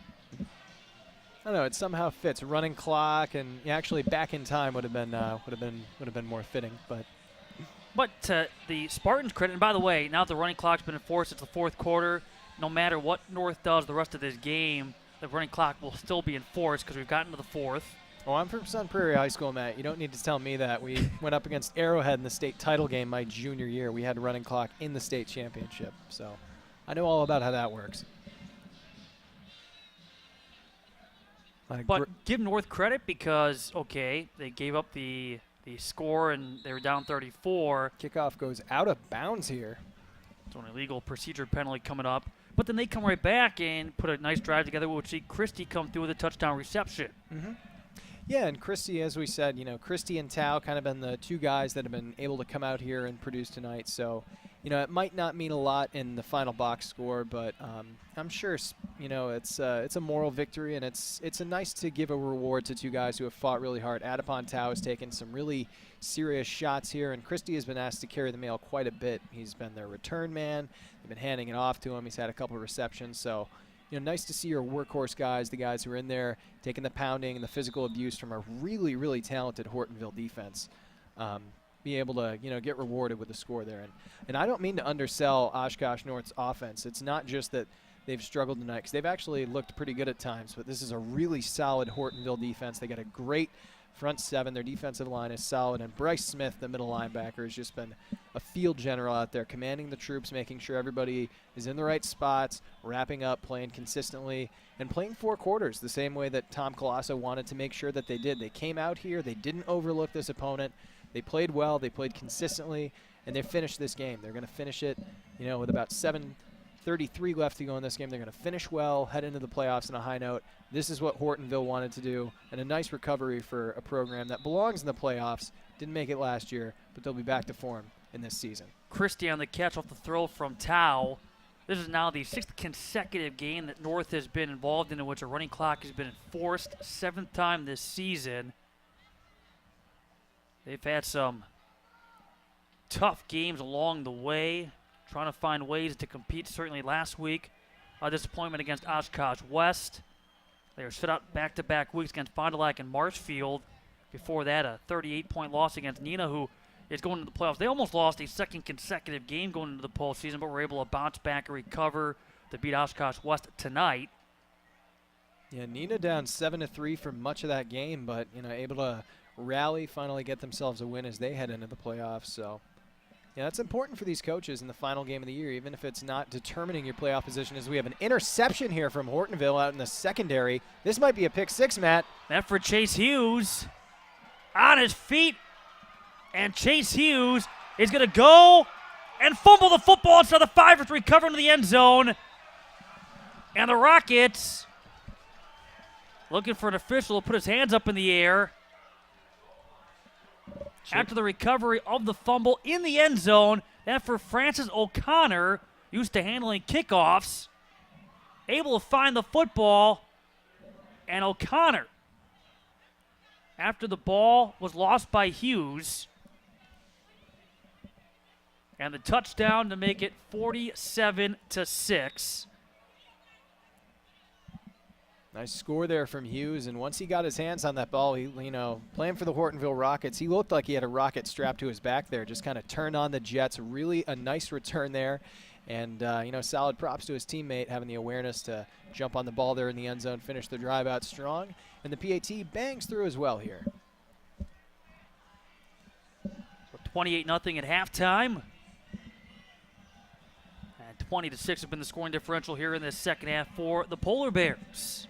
Carry On My Wayward Son comes on the PA here, and you got to believe that might be dedicated to these Oshkosh North fans, and good on them. They've been through a tough season, hasn't seen a win here in 2 years. As you said, it's been since October 2016, but they were still out in force here. The student section was loud and jumping up and down all night. This is their homecoming.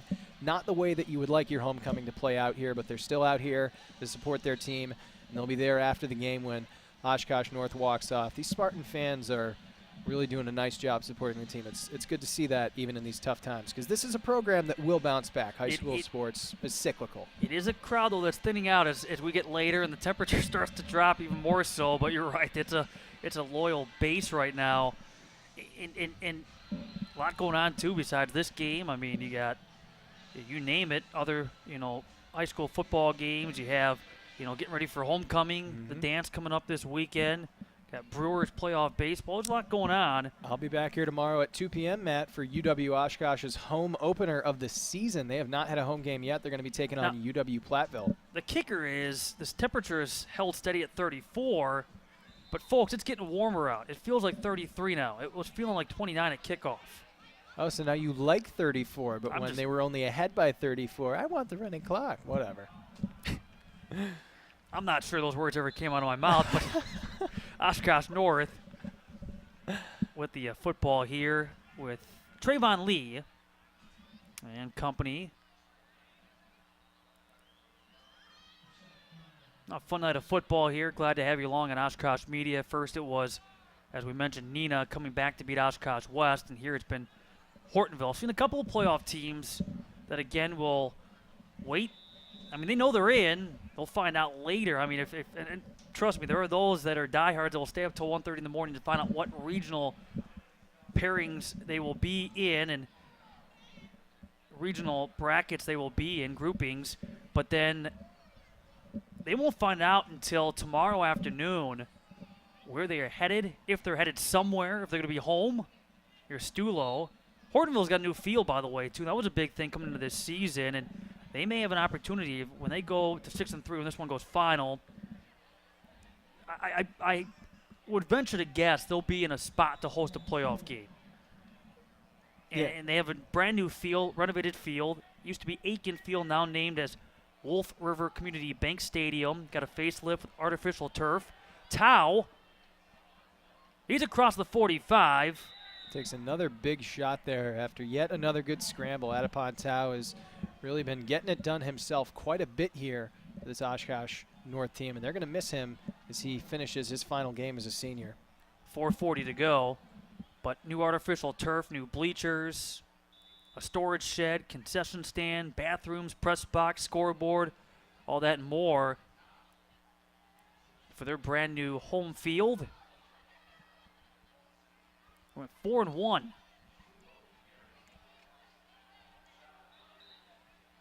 At home with a victory last week against Appleton East. There's Stulo. I think Neenah would be in a position, too, to host a playoff game. We saw the Rockets earlier. Rocket Stadium has got a new press box in the past. Yeah, and home field advantage very big once you get into the playoffs. You know, when those nerves kick in a little bit and there's a lot on the line, having that home crowd there, being in a comfortable setting, having them cheering for you, that really does make a difference, more so even than in the regular season. I was in my sophomore year at Sun Prairie. We had a really nice regular season, and we wound up playing a Waukesha West team that had lost a couple games. And, you know, talent-wise, this was a team. They had Joe Schobert, you know, the NFL linebacker now for the Browns. Talent-wise, they probably should have beaten us, but we wound up winning a really tight game. And a lot of it was just the home crowd, that comfortability of being where you are comfortable and with the fans behind you in a familiar setting. That's really big, especially when you get into the postseason. Now the pass is broken up. Christie was downfield.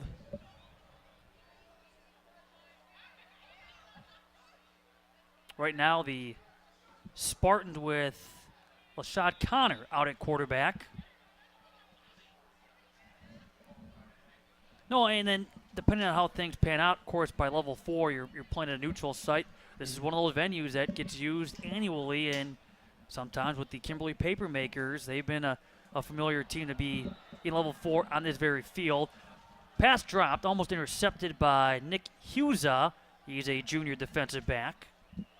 Yeah, Kimberly a fixture in here the last couple of years. And you always do, you know, you get that eventually at the neutral field, certainly. Will they be in the same bracket as Fond du Lac, which that's been a matchup in the past. Yep.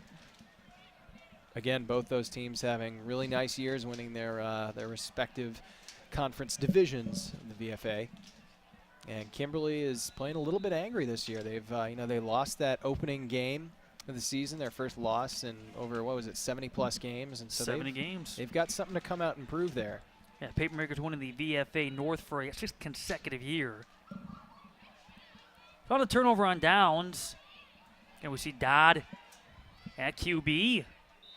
And a really nice hole here, open again up front by the offensive line. This has been something we've seen all night, just surging off the ball really well. No matter who's been carrying it, they've been able to do so very successfully, and that's really a sign of a very good fundamental team, that no matter who's carrying the ball, you're still averaging really good really good play whenever you're handing it off. That was Chase Hughes on that run. 2nd down and 3 with a minute 23 to go.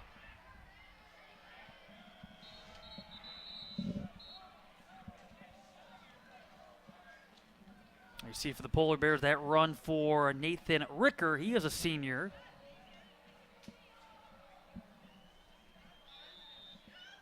And it's a nice opportunity heading into the end of the year to get your backups and your third stringers some experience here, not only for the guys who might not see playtime in the postseason, but for the young guys who might see playtime in the postseason. You're only a play away in football. You never know when you might be called on in a big situation, and that's where experience like this, even if it's in garbage time, can really help you out and come in a big way. Ricker again, down to 40 seconds. Polar Bears will again finish the regular season at 6-3, 5-3, and conference play. Oshkosh North will finish at 0-9 for a 2nd consecutive year, 0-8 in the conference with a 20th consecutive loss. The Polar Bears, their first multi-game win streak as they won the first 2 games of the season. And again, we'll wait what the playoff future has in store, and we'll find out in the not-too-distant future. That in the future, but for tonight, mission accomplished for the Hortonville Polar Bears and Coach Tom Colasso. They came out hot here. They finished. They played 4 quarters, and they are still playing hard here. Give credit to them. This is a team they could have overlooked. They didn't. And on the Oshkosh North side, even though it was a tough season, they fought very hard tonight, came out, they played competitive. The home crowd was supportive. Really a solid showing from both of these teams, even if the score doesn't really necessarily reflect it in the final. All right, so the final score, the Hortonville Polar Bears 48, Oshkosh North 6. Special thanks to our entire crew behind the scenes, our doubleheader of football on this Friday. On behalf of my broadcast partner, Nick Bodie, Matt Mitchell saying so long from J.J. Keller Field at Titan Stadium. Again, you see the final, Hortonville 48, Oshkosh North 6. Be sure to check out OshkoshMedia.org for more local content, and like Oshkosh Media on Facebook. Also, a special thanks to the friends of OCM and Rocky Rococo Pizza for their continued support of community media in Oshkosh. Thanks again, everybody, for watching our doubleheader of high school football. This has been a presentation of Oshkosh Media.